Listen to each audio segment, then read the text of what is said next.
Okay, well, that's not what I wanted to do. Let's try that again.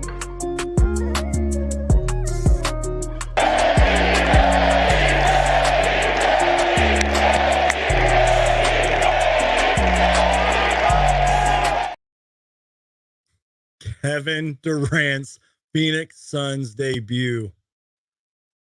It doesn't even feel real, and it just happened. Oh my goodness. Kevin Durant makes his Phoenix Suns debut, 13-time All-Star. Oh my goodness, you guys. We have so much to talk about. Sorry it took a while to get the show started, you guys. I had to get some things set up on my end and all that. But hey, we're here and we're going to have an excellent show. And I did tweet this out earlier that if you guys want to join the show in a little bit and give your thoughts, you guys are welcome to. You guys can react with me, give me your takeaways, et cetera, et cetera. So we're going to have a great show here, you guys. I'm just kind of getting some things set up on my end. My apologies, you guys. But man, and just real quick, guys, before we get started, just what an exciting day. I announced earlier that I had Jake Fisher from Yahoo Sports, who's an NBA insider, on my show earlier. We had kind of a tight schedule and I couldn't get the video uploaded in time, but that's coming right after this. So stay tuned for that, y'all. We had a great conversation. It was like a 15-minute conversation. And we also talked about maybe something we can talk about later if you guys want to, is we talked about the Suns' biggest threat in the Western Conference, and really in the entire NBA. So my phone's blowing up right now. But yeah, it's gonna be a great show, guys. All right, let's do this. Kevin Durant's Phoenix Suns debut. His first Phoenix Suns points ever came at the 10:06 mark when he drove in and laid it up. And I was even freaking out when he missed a shot. I remember he took his first shot and missed. I was like, oh, let's go. Oh my God, you guys, that was absolutely incredible. I wrote some things down. A little bit after, I'm looking literally at a sticky note right here. This was a game where I'm like, I don't even care. Like, I just want to just process this and watch it in live time. I was glued to the screen watching KD. I had tunnel vision on him. And we're going to talk about his body language later. We're going to talk about his defense. I want to hear from you guys. I want to hear how you thought Kevin Durant looked, what you saw from him. But anyway, so after the 10:06 mark, when he made his first Phoenix Suns points of his son's career, that eventually led to a block. And I want to talk about this block in particular. We're actually going to react to this block too. It wasn't just an ordinary block on some, short player. This was a block on, if you guys don't know, Mark Williams, who is a giant and has a long wingspan. Let me tell you that. I don't even know what I'm talking about. Mark Williams? Yeah, Mark Williams is a giant. I'm trying to find the clip right now. I'm going to Suns Twitter. I should have had this ready to go. Ooh, and then there's a couple other highlights that we're going to react to as well. Shout out to the Suns social media team and Suns Twitter and all that. Oh my gosh, I'm just like scrolling down the highlights right now. And I'm like, we're going to react to this stuff. It's going to be amazing. So let's react first to Kevin Durant's. Oh, you know what? We got to react to this block. I just have to show you this block. And that's what I was talking about, with my guy Flex from Jersey. He was talking about how he's going to want to watch Kevin Durant on the defensive end. And look at this, you guys. Can you guys see that okay? I'll kind of fix the screen here. Here we go. Look at this. So here, Mark Williams got the ball. KD's on him. And again, Mark Williams is a giant. And check this out, you guys. I'm going to play it right here. Sorry, guys. Watch this. Kevin Durant's got the ball. Mark Williams has got the ball. Instantly, he goes up and gets blocked. Look at that. Bam. And then another thing that might get overlooked here is Terry Rozier kind of gets Josh Okogie. He has to switch. And then KD contests the shot right here. And it misses. So I'm going to let y'all keep watching that. That was one of my biggest takeaways early, was Kevin Durant's block and then this defensive possession. I love that. And again, you guys, Mark Williams is huge. I cannot repeat that enough. So we had to react to that. All right. let's see what else we can react to. There's like a billion plays I want to talk about. One in particular that I even screenshotted something of. Let's see. KD showing the burst. So this was KD's first points, and this is sort of from a different angle as well. This was absolutely incredible. By the way, you guys, last time I checked, Kevin Durant finished with like 23 points in 26 minutes or something like that, which is absolutely crazy. So look at this. This is Kevin Durant's first points right here from a great angle. And look at the celebration too. Chris Paul finds KD, drives in, and again over Mark Williams, who is a, big time defender in a way. Look at that. Beautiful. Guys, the possibilities right now, just I wish I was a fly on the wall in the Suns locker room right now. The possibilities of this team are endless. I mean, like, guys, I'm looking at the numbers right here. Kevin Durant, 23 points in 27 minutes. Finished. He only missed 5 shots. We all know what he can do offensively. He's one of the greatest scorers in NBA history. And take that from a NBA historian fan like myself. I've studied the history of this game. Look how many great scorers are on my Suns wall right here. KD's one of the greatest ever. The possibilities are endless. A couple other things I want to talk about. I think Kevin Durant first off got subbed out at the 6-minute mark. But to be honest, 27 minutes kind of surprised me. And we saw that he subbed back in around the 2:54 mark, I want to say. And I like that. I think Monty Williams gave him that trust. And even though he was on a minutes restriction, in a game that I felt pretty comfortable, there were times in this game where I was like, oh, the Hornets are actually playing really well and they're fighting back. I mean, they cut a 20-point lead. But I feel like Monty Williams put him back in.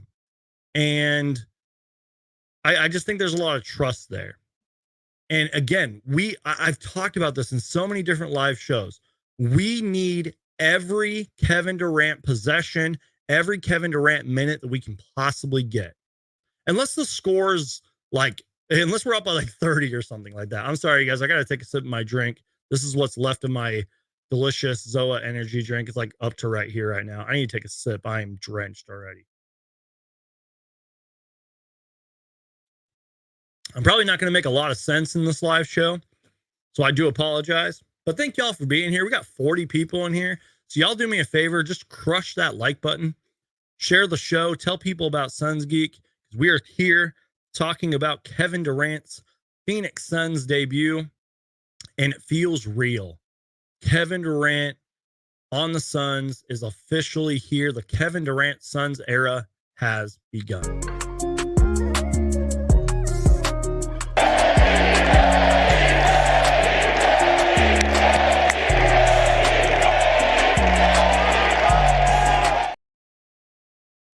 All right, so again, the conversation is going to be jumping all over the place. And just so you guys know, if you guys want to join the show later for a few minutes, you guys are totally invited. I'm going to be sharing the invite link and all that. But another thing I want to talk about is halftime. Now, again, I understand it's against the Hornets, and they're really rebuilding. They're one of the worst teams in the league. They're plagued by injury and all that, especially with the unfortunate LaMelo Ball injury. At halftime, the Suns were shooting 54%, 41% from three. They had no free throws, and they had 19 assists on 26 shots. And then Evan Sedry tweeted this out: 71.4% at the rim at halftime, 50% from the mid-range, 11 for 22. And 45.5% from three at halftime. The offense just looked incredible. And I understand if a lot of Suns fans are like, oh, we should have blown this team out by 30 or 40. And I think Monty Williams did a great job of explaining that to people. He was like, look, it's hard to win in the league, and the Hornets are going to come to play. And they definitely did. They surprised me. I mean, they kept clawing and fighting back into this game up until maybe late fourth quarter. But again, at one point we were up 20, and throughout most of the game, I felt pretty comfortable. And just real quick, shout out to the Wise Soul. Appreciate you being here, man. They had me on their channel a while back. That was a great show. That was when the Phoenix Suns were in a completely different position, but that was a good show. Shout out to you, man. I like your TikTok videos as well. Appreciate you being here, man. Also, shout out to my guy Super Mario Hoops 24, Manuel, Sawbucks. I saw my boy DJ Ocho in here. I saw my guy Hitman X is here. Appreciate you being here, man. I also saw my guy Jeroy in here somewhere. Shout out to my guy Jeroy. Mark Cooper is in here. Man, what a night. Tell me how you guys are feeling. Again, I'm going to get some of y'all on later. Tell me how you guys are feeling right now. Does this feel real that Kevin Durant plays for the Suns now? It's crazy. It's funny because my guy Casey DM'd me earlier and he's like, hey, he's like, does this feel weird? I was like, yeah, it feels weird, but it feels real. You know what I mean? It feels more real. In conclusion, Suns in 4 says Super Mario Hoops. That's great, man. Let me see. Yeah, Nathaniel makes a good point too. 9-0 run at the beginning. Thanks for bringing that up, Nathaniel. That was, and it happened fast. It was weird because the first couple of minutes, nobody could score. I mean, that's why I brought up the fact that Kevin Durant scored at the 10:06 mark. Nobody could score. And then all of a sudden, bam. I think like Booker had a couple shots. KD started cooking. 9-0 run. It was amazing. And that happened so fast. It's going to be great to go back and overanalyze every possession with Kevin Durant in this game. And if I know the Suns media and all these other Suns people, they're going to do that. And that's what's great. Like, we can do that. Thank God we have the technology we do to do that. It's going to be fun. I want to hear from you guys on how you thought Kevin Durant looked defensively. That's sort of my next thing I want to talk about. Is, to me, he looked patient. He looked patient on defense. We talked about the Mark Williams block and then the nice contest on Terry Rozier. There was just a couple other times where it just seemed like Kevin Durant was in the right spot and he looked in control on the court. He was contesting shots. I mean, just the gravity of Kevin Durant just putting up his arms and that long, giant wingspan. That's what's scary. Now, it's going to take a few games to work out the kinks and everything. And there will be games where they struggle. Let's be real. I talked with Flex from Jersey all about this. You know, he said it so perfectly. He's like, don't be mad if the Suns don't go 20-0. You know what I mean? Like, they might lose a couple of games. But yeah, Super Mario Hoop said, defensively, he's KD, not KO. Although I can't lie, KO would be a fire nickname to Super Mario Hoops. But it's going to take a while. I mean, and look, I understand maybe Suns fans are mad right now that Monty trusts the bench a little too much tonight.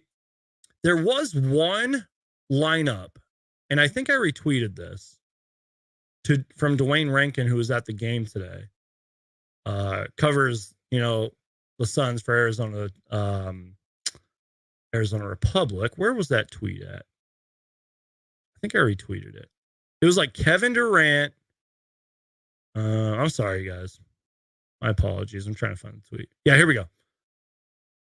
Durant was on the floor with Cam Payne, Jock Landale, Ish Wainwright, and Josh Okogie. Now, I don't know how long that rotation was on the court. My first takeaway, though, from that was that Chris Paul and Devin Booker were getting rest. And I was happy with who was out on the floor. Now, I understand a lot of Suns fans are probably like, this guy shouldn't be on the court and this guy shouldn't be getting minutes. And, you know, we had that whole thing with TJ Warren, who we did see tonight. We're going to talk about him later. It's a lot of guys that need playing time. These are good problems to have. And you guys, let me tell you this. Monty Williams and James Jones and the whole Suns coaching staff and all of them, you need to figure this out right now. That's why I think we saw a Kevin Durant lineup with Cam Payne, Jock Landale, Ish Wainwright, and Josh Okogie.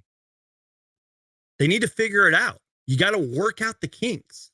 Yes, Kevin Durant's one of the greatest players to ever put on a Phoenix Suns jersey.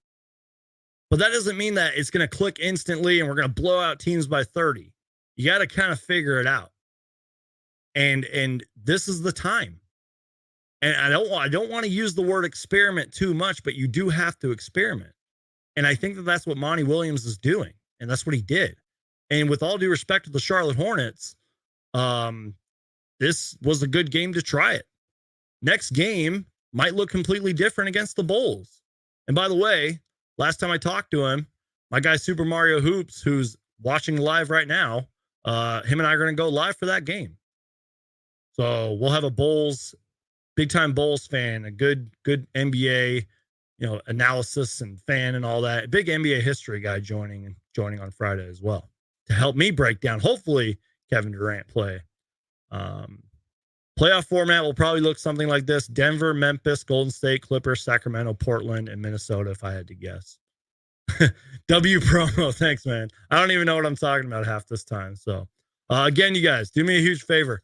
Crush that like button. We're talking all things Kevin Durant. We're going to react to some more highlights. We're going to get some of you guys on. It's going to be a great show. So strap in. I know there's probably like a Million Suns podcast going on right now, but you guys will have your opportunity to join the show here and just listen to me rant and talk about KD. And we haven't even talked about Devin Booker yet, who was fantastic. And we're going to. So get ready. It's going to be an incredible show, y'all. Whew, can I take a breath for a moment? Holy cow. You know what? I'm going to take a breath while you guys watch my cheesy, I spent 5 minutes on this KD temporary.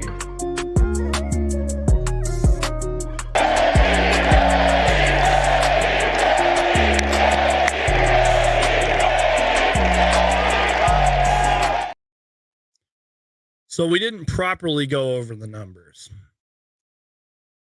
I guess I sort of talked about it. That energy drink is kicking in right now. 27 minutes, 10 for 15 shooting for Kevin Durant. 2 made 3-pointers.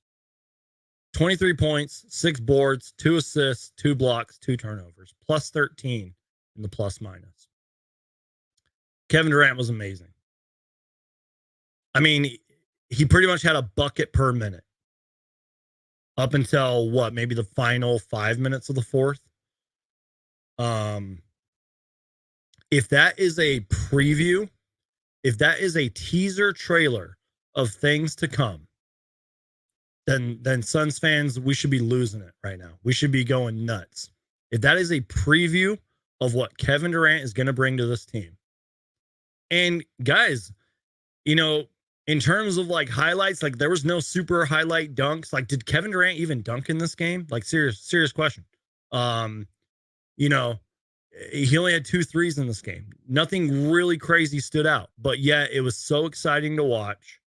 And there's another highlight that I can't wait till we react to where KD had a nice pass from Booker. We're actually going to do that right now. But anyways, if that is a thing, if that is a preview, a teaser trailer of things to come, us Suns fans should be thrilled right now. So there's a highlight I want to react to. And I screenshotted this. This is great, you guys. This is so fun. This is interesting. I can't wait to show you guys the picture as well. But first, we're going to react to the highlight. And I know y'all saw this by now. This is a lot of fun. I don't know why I spotted this either, but I thought it was interesting. By the way, on this highlight, Devin Booker looked back at Kelly Oubre. They were going at it. I mean, I can't wait to talk about Kelly Oubre later, man. That's one of my favorite Phoenix Suns players of all time. But, so, KD finds Booker. Booker takes off and throws it down and looks back at Kelly Oubre. So, first off, that was KD to Booker. Hopefully, many, countless more of those to come. Now, you're probably like, Suns Geek, why are you reacting to this? Who cares? Well, I don't know why this stood out. I quote tweeted this. Here it is. You guys can see on my Twitter. By the way, follow me on Twitter, by the way, at Suns Geek. So look at Devin Booker. He's pointing, and Kevin Durant and him are locking eyes like they're in love. They're locking eyes. Kelly Oubre's in the middle. And I tweeted, I said, look at this. I said, look at this. Eye contact and Devin Booker pointing to tell KD to to throw it to him. Chemistry. Guys, you know they've been practicing this. I mean, even they've even talked about it like in post practices and all that. They're like, we're just excited to show the fans what we've been working on in the court. We're excited to see how it's going to look on the court. And I screenshotted this photo for a reason. Look at KD, look at Booker's finger. Look at KD and him looking at each other. That is huge. Again, if this is just a preview of things to come, we should all be thrilled right now. Oh man. This is nuts, you guys. Let's keep okay. Before we get you guys on and stuff, let's keep going down the list. Let's take a breather from Kevin Durant for a little bit. Don't worry, we'll talk more about him, and I want to hear from you guys. We're gonna get you guys on. I want to get you guys on here, and we'll get your guys' thoughts. Let's talk DeAndre Ayton. I thought he was pretty good tonight for the most part.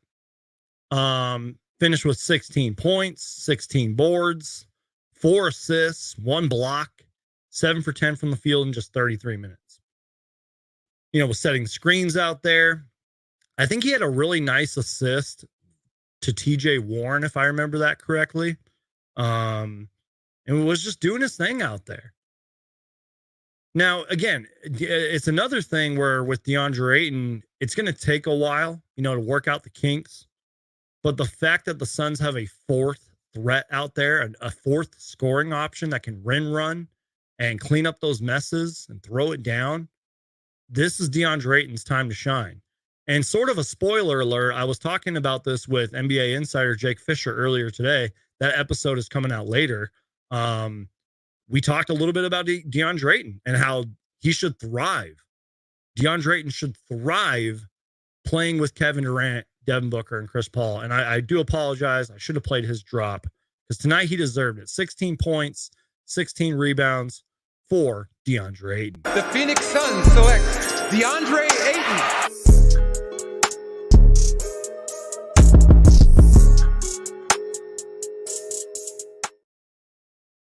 Let me know what you guys saw from DeAndre Ayton tonight. Let me know in the chat. I'm trying to keep up with the chat. Y'all are killing it. I really appreciate it. My guy Logan says Olympics chemistry. Exactly. Sawbuck says Oubre is a true competitor. He loves it when his opponent goes at him. Exactly. He was, speaking of Kelly Oubre, we'll get back to the Suns players in a moment. But man, Kelly Oubre, 26 points in 38 minutes. Not the best night efficiently, 9 for 24, 9 rebounds, had a block, 1 assist. He was just super aggressive out there, man. He had that huge throw down. Who did he dunk on? I forgot who he dunked on, but you could tell this was like a Kelly Oubre kind of revenge game. And I don't care what anybody says, you guys. I'll always love Kelly Oubre, man. He's one of my all-time favorite Phoenix Suns. I could go on and on about him. I'm sorry if that's an unpopular opinion, but let's humble ourselves, y'all. Remember when like Kelly Oubre was like Mr. Valley Boy and was one of the only players on the team besides Booker that would actually, you know, show passion and want to play for Phoenix. You know what I mean? Let's humble ourselves, Suns fans. Anyways, shout out to Kelly Oubre though. I had to give him his flowers. And again, I give props to the Hornets, man. They only lost by 14. They played hard tonight. They cut a 20-point lead, and they were in the game throughout a lot of it. They kept fighting, man. All right, let's go back to the Suns. Chris Paul, oh boy. I mean, he had 11 assists, but a terrible efficient night. There was one play that stood out where he got blocked by Mark Williams. And I guess, I mean, even the Hornets broadcast was kind of joking about it, respectfully joking about it. They were saying, like, this is a 37-year-old Chris Paul on the fast break getting blocked by a very young, quicker Mark Williams. But that play stood out. I mean, Chris Paul got blocked, and he didn't look like he had much under his legs. And, I mean, did he even hit a field goal tonight? Like, he had 2 points. So I don't even remember when that shot was. Like, it just sucks, man. But you know what, guys? I'm trying to stay confident because Chris Paul still had 11 assists. We don't need Chris Paul to score anymore. Would it be nice if Chris Paul could score? You know, like he was doing in his prime and all that? Absolutely. but we don't need him to score anymore. Maybe be a little more efficient with his scoring. I mean, what, 1 for 8 tonight is unacceptable, even for Chris Paul's standards. I think Chris Paul would even agree with that. But 11 assists, running the floor, taking the ball up, being our quarterback out there, I think that's okay. But you do want to see him be more efficient. I had to talk about Chris Paul. And for some reason, that Mark Williams block was what stood out to me. Beyond that, maybe, I don't know if I saw much of Chris Paul tonight. I don't know, y'all. I can't believe I went 26 minutes without talking about Devin Booker. And speaking of Devin Booker. Devin Armani Booker.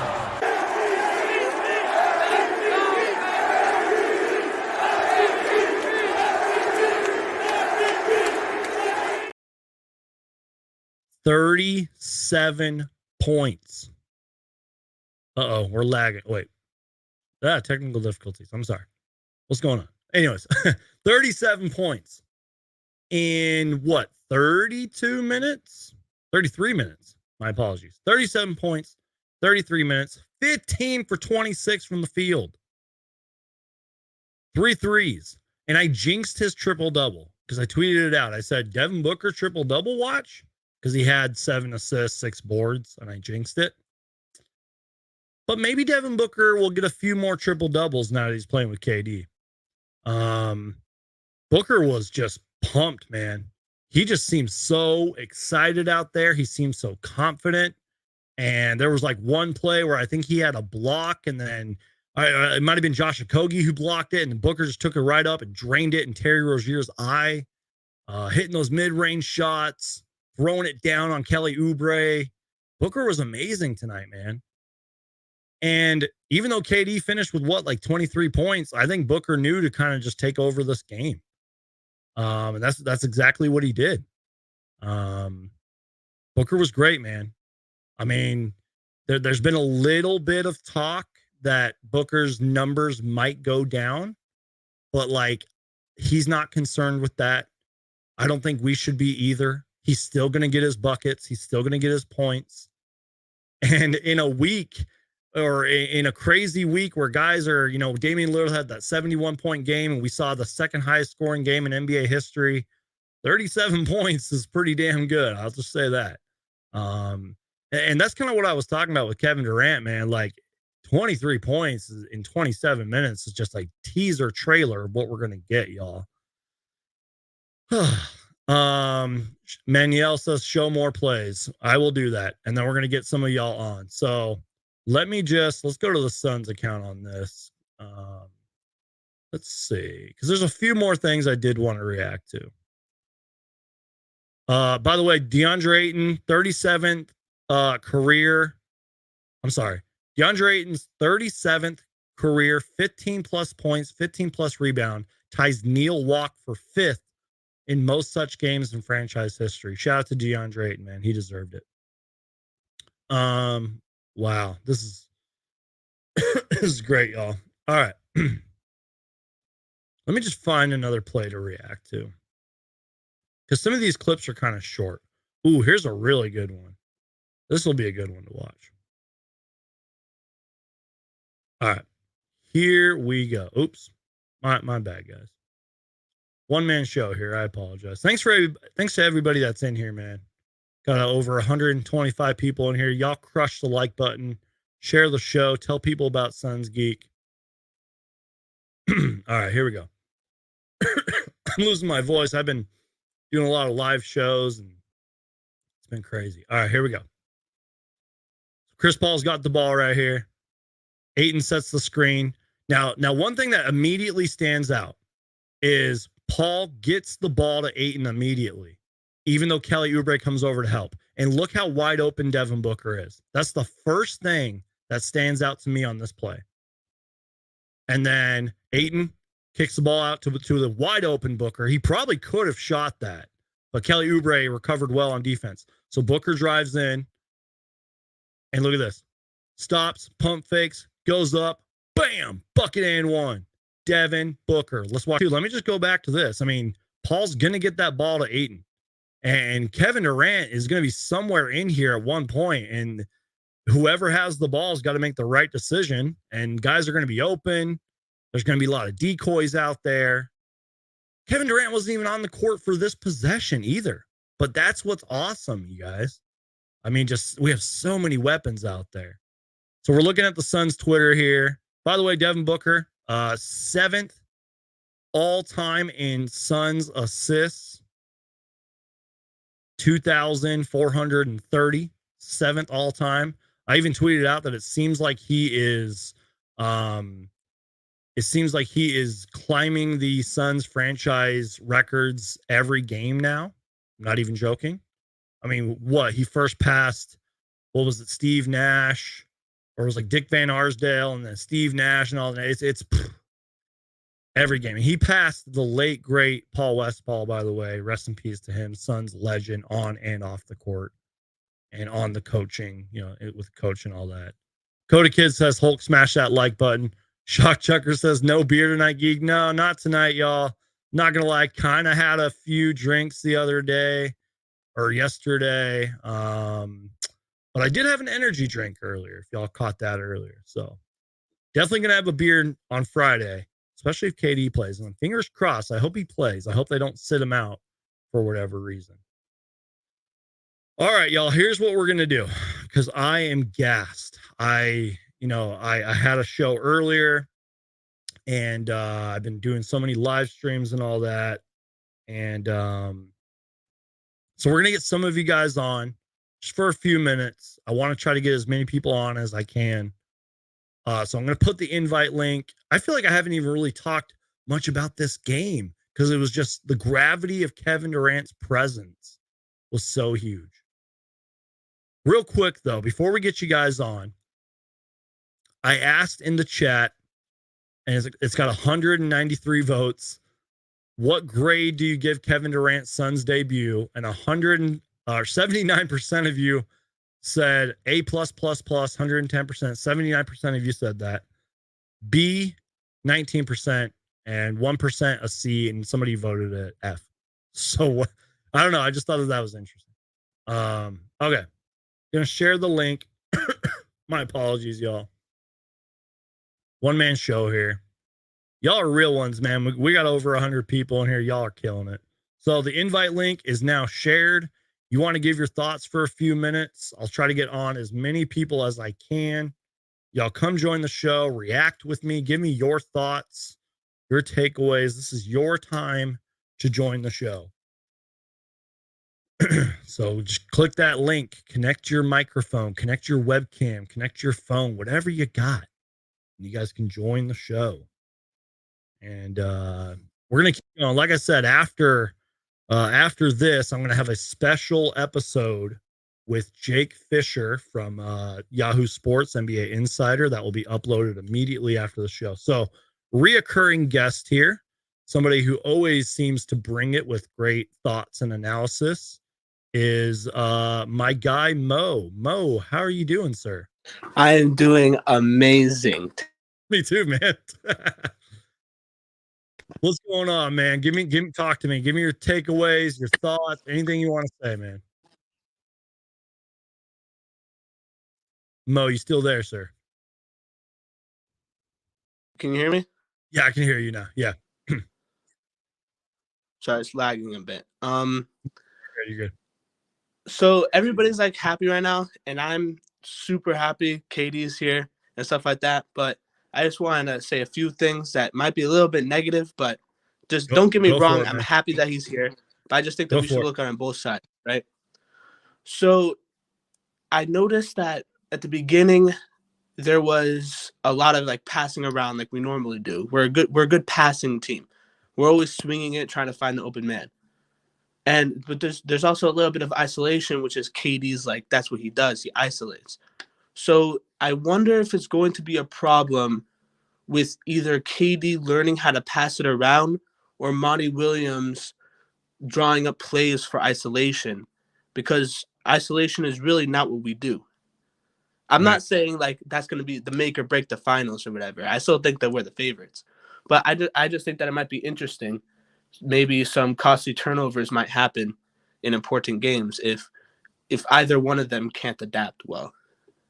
That's a fair point. I kind of recognized that early on, like Kevin Durant's first few possessions. It kind of seemed like they were just waiting. You know what I mean? It kind of seemed like, whose turn is it? I kind of saw a lot of that, if that's kind of what you're talking about. And I feel like that's a fair statement. I'm sure Monty Williams and his coaching staff have had and will have those conversations. I mean, there's going to be games where we're going to need to get Kevin Durant to ISO and just take control of the game. You know what I mean? So I think you're spot on with that, man.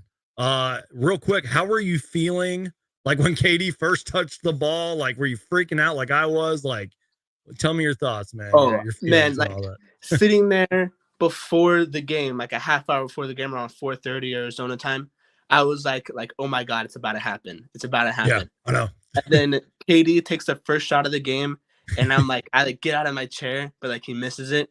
And it's like, you know, he like scores. And then KD hits a 3, and I was like, oh my God, Kevin Durant just hit a 3 for my team. Like, this is real life. Right. Well, Mo, I appreciate you being here, man. You're always a great guest. Feel free to call in or join anytime, man. Appreciate you, brother. All right, thank you. Have a good day. You too, man. Oh, man. You know what, guys? I feel like that was a fair point. I mean, he makes a good point. Like, yeah, we all are excited that KD's here, man. But there's gonna be some negatives. I was talking with Flex from Jersey about that. Like, there's gonna be times where the Suns will struggle.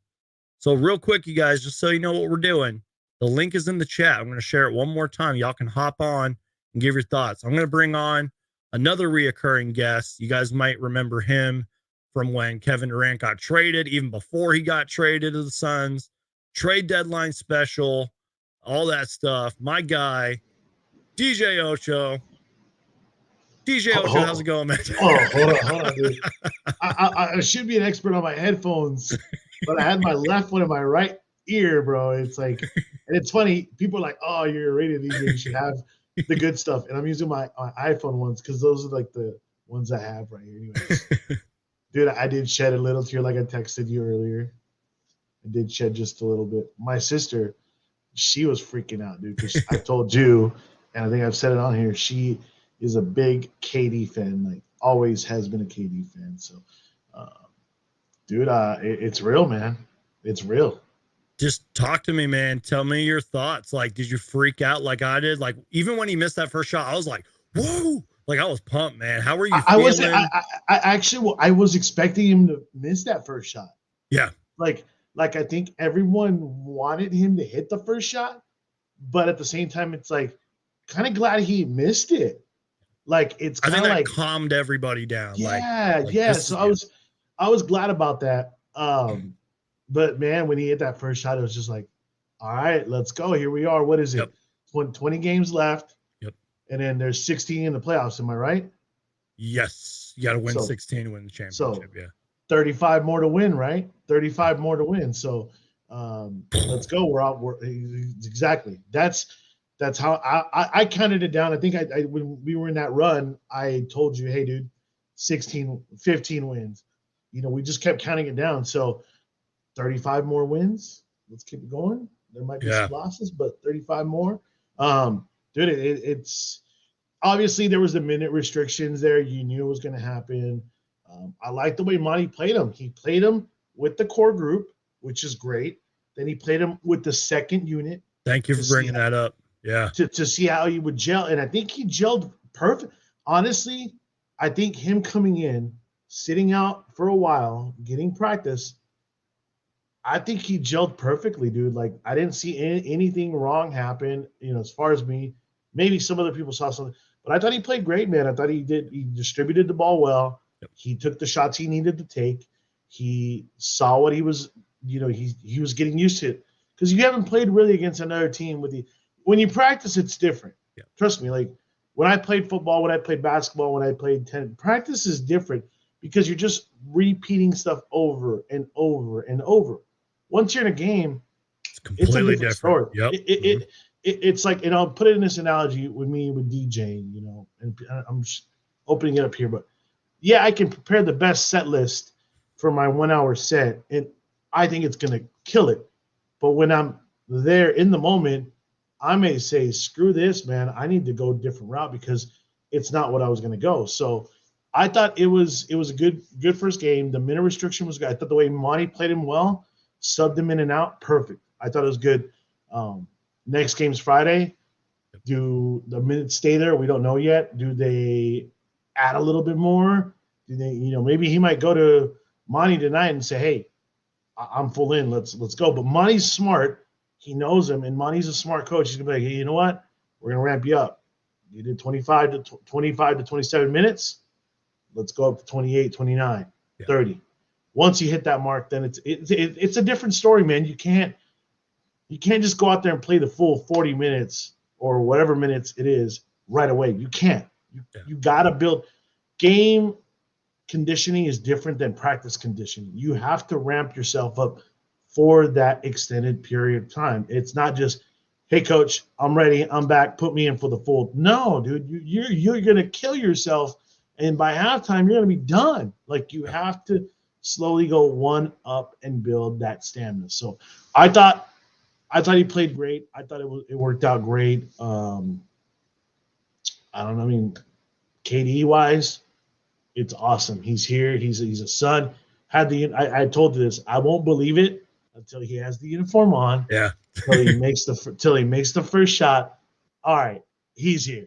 Now it's official. So I thought it was great, man. I thought it was great. More to see it, and I feel like it was cool. I was listening. I don't know what broadcast were you watching. You were watching I was watching the Hornets one because. Okay, so I was actually watching Valley Sports Arizona, which I kind of want to talk to you about that because I don't know if you've heard about the little mess that's going on with Valley Sports.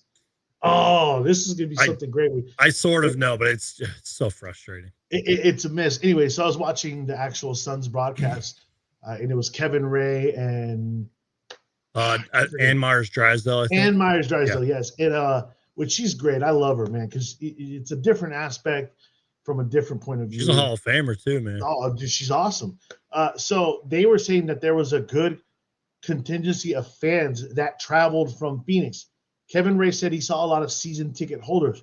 Yep. All right, that's pretty badass, man. Like, it honestly, if I would have planned it out, I probably would have done it too, man. I would have said, I would have called you and said, hey, dude, if you can get to Charlotte, let's go.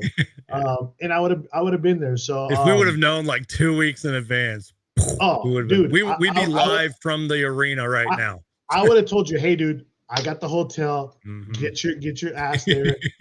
I got game tickets. We got you. Don't worry. So I thought that was kind of cool how we had a good contingency of fans out there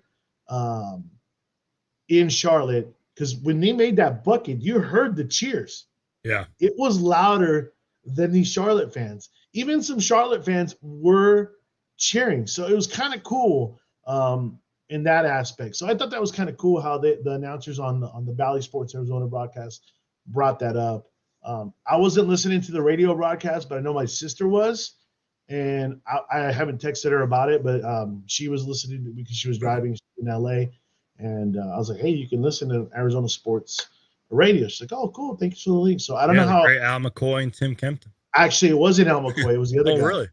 Yes, it was not John Bloom or yes, John Bloom. Yeah, John Bloom and Tim Kempton. So which sucks. I wish it would have been Al McCoy, but we all know, he's kind of working his way out, which is cool. But I do want Al McCoy to get that ring, and I think he can retire, right? So okay, there's somebody that listened to that. So. I was just gonna say real quick, DJ Ocho, hang out backstage. There's a couple other people that want to join. Yeah, dude. I got you. I'm going to bring these people. By the way, somebody said that you were drinking. I just sent you a care package that should be coming to your house soon, and maybe. Let's go. I might have to open it on a live show. See exactly. I'm saving one for me to have. So when you get this care package, go. You will have one there, and we can crack it open and yeah. So there you go. Oh yeah. So Jay says he does do all the road games. Yeah. So. All right, yeah. Man, hang out. Yeah, hang out. Or if you want me to help you out, let me know. I got you. Sure. You know me. All right, I'm man. Your boy. Appreciate your insights. Hang out backstage, all right? All right, you guys. So, you guys know this stuff isn't pre-planned and all that, but Last live show, I had the great Flex from Jersey on from the Coast to Coast podcast. And joining me right now is his co-host, Dan Duarte. Dan, can you hear me, sir? Maybe? I can. Can you hear me? I can hear you, man. What's up? How's it going, man? Doing great, brother. Thanks. Thank you for finally joining. We were just talking about this like last night, man. I'm glad to finally have you on, brother. Give me your thoughts, man. Talk to me. Like, how excited were you to watch KD? Any takeaways? Talk to me, man. The floor is yours. Oh man, it was surreal, dude. Like, I mean, we waited this for so long, right? And then you finally get a guy, right? And you're like, oh yeah, you know what? You guys just traded for him. You guys got to wait damn near a month to for him to hit the floor, right? So that was a little, I wouldn't say frustrating because I think we all kind of knew. My lights are on, dude. I don't know why the camera's not working. Yeah, no. It's probably StreamYard tripping or something. I don't know. But yeah, man, like I don't understand why people were freaking out there at the beginning because people were like, oh my god, this looks like ass, right? Like the first four, I want to say the first four or so possessions, there was no point scored, and then KD finally got he finally got his first bucket. But my thing is, look, guys, like if you guys are concerned about the way it looked tonight at all, you guys need to temper your expectations a little bit because it's their first game together. Preach. KD at the end after in the post game interview, he even said himself, he's like, man, I played 1,000 of these, and I've never been nervous, but I was nervous tonight, and that makes sense. I mean, all eyes are on him. This organization hasn't won a championship. This isn't the Warriors that won 83 games and you're joining, right? It's different, man. So people need to temper their expectations a little bit. We mentioned about how it looked, right? And I always like to bring this up because anytime somebody says that things look ugly, I would love for you guys to go look up Bruce Arians' quotes when he was with the Cardinals. It's a lot better to win ugly than lose ugly, right? Preach. It took me a while to accept that too, even before we got KD and all that. You're right. Yeah, man, it's tough. So my thing is like, hey, it's going to be ugly at times, but we're going to be fine, right? They're going to be fine. Like you saw it today. It was like, you literally you subbed in Devin Booker for Kevin Durant. What team can say that? Preach. Right? Chris Paul had 11 assists. His shot wasn't there. Don't care. I don't care. I don't care if he averages 0, 0, and 15 for the rest of the season. I'll take that any day of the week. Preach. DeAndre Ayton had 16 and 16. I saw a little sprinkle of DeAndre Ayton hate on the timeline. I'm really confused. DeAndre Ayton can't do anything right, and it's you know how Suns Twitter is. Yeah, and I'm guilty of that sometimes. Sometimes I'm a little critical of him, but I call it how I see it. But I thought he did good tonight. That's just me, though. I thought he was great tonight, and that's all. And by the way, that's all you need him to be. That's all you need him to be. Do that. If you're averaging 15 and 15 or 16 and 16, 20 and 14, 18 and 14 here and there, you guys are gonna be. We're gonna be fine. I mean, we're like what I saw today. I can't temper my expectations, man. I can't because this was unbelievable. It's better than what I expected. I thought KD was going to come in. He's going to be rusty. He looked great, dude. He looked phenomenal. He was hitting threes. He was hitting mid-range jumpers with ease. And even the shots that looked difficult, I'm like, how is this happening, right? I saw some oh boy. I saw some comments on Twitter about Kelly Oubre, right? Everybody wants, hey, I hope they buy him out and bring him back. Look, guys, Kelly Oubre is not coming back. Yeah. He's not. Let it go. Okay? I had to learn to accept that too. He's not coming back. Kelly, and you know what? He was great when he was here, when the team was barely missing the playoffs in the bubble. Granted, he didn't play in the bubble. Yeah, he didn't play in the bubble. I remember talking about that. Yeah, so he would not fit right for this team. If TJ Warren is barely getting minutes, you guys really think Kelly Oubre is going to get minutes? So let's stop let's stop with the whole Kelly Oubre dream. Like, I get it. He was cool when he was here. I'm there with you, man. I bought my wife a Kelly Oubre jersey that she still has, and she's asking me what she's gonna do with it. I'm like, do whatever you want. Use it as a gym shirt.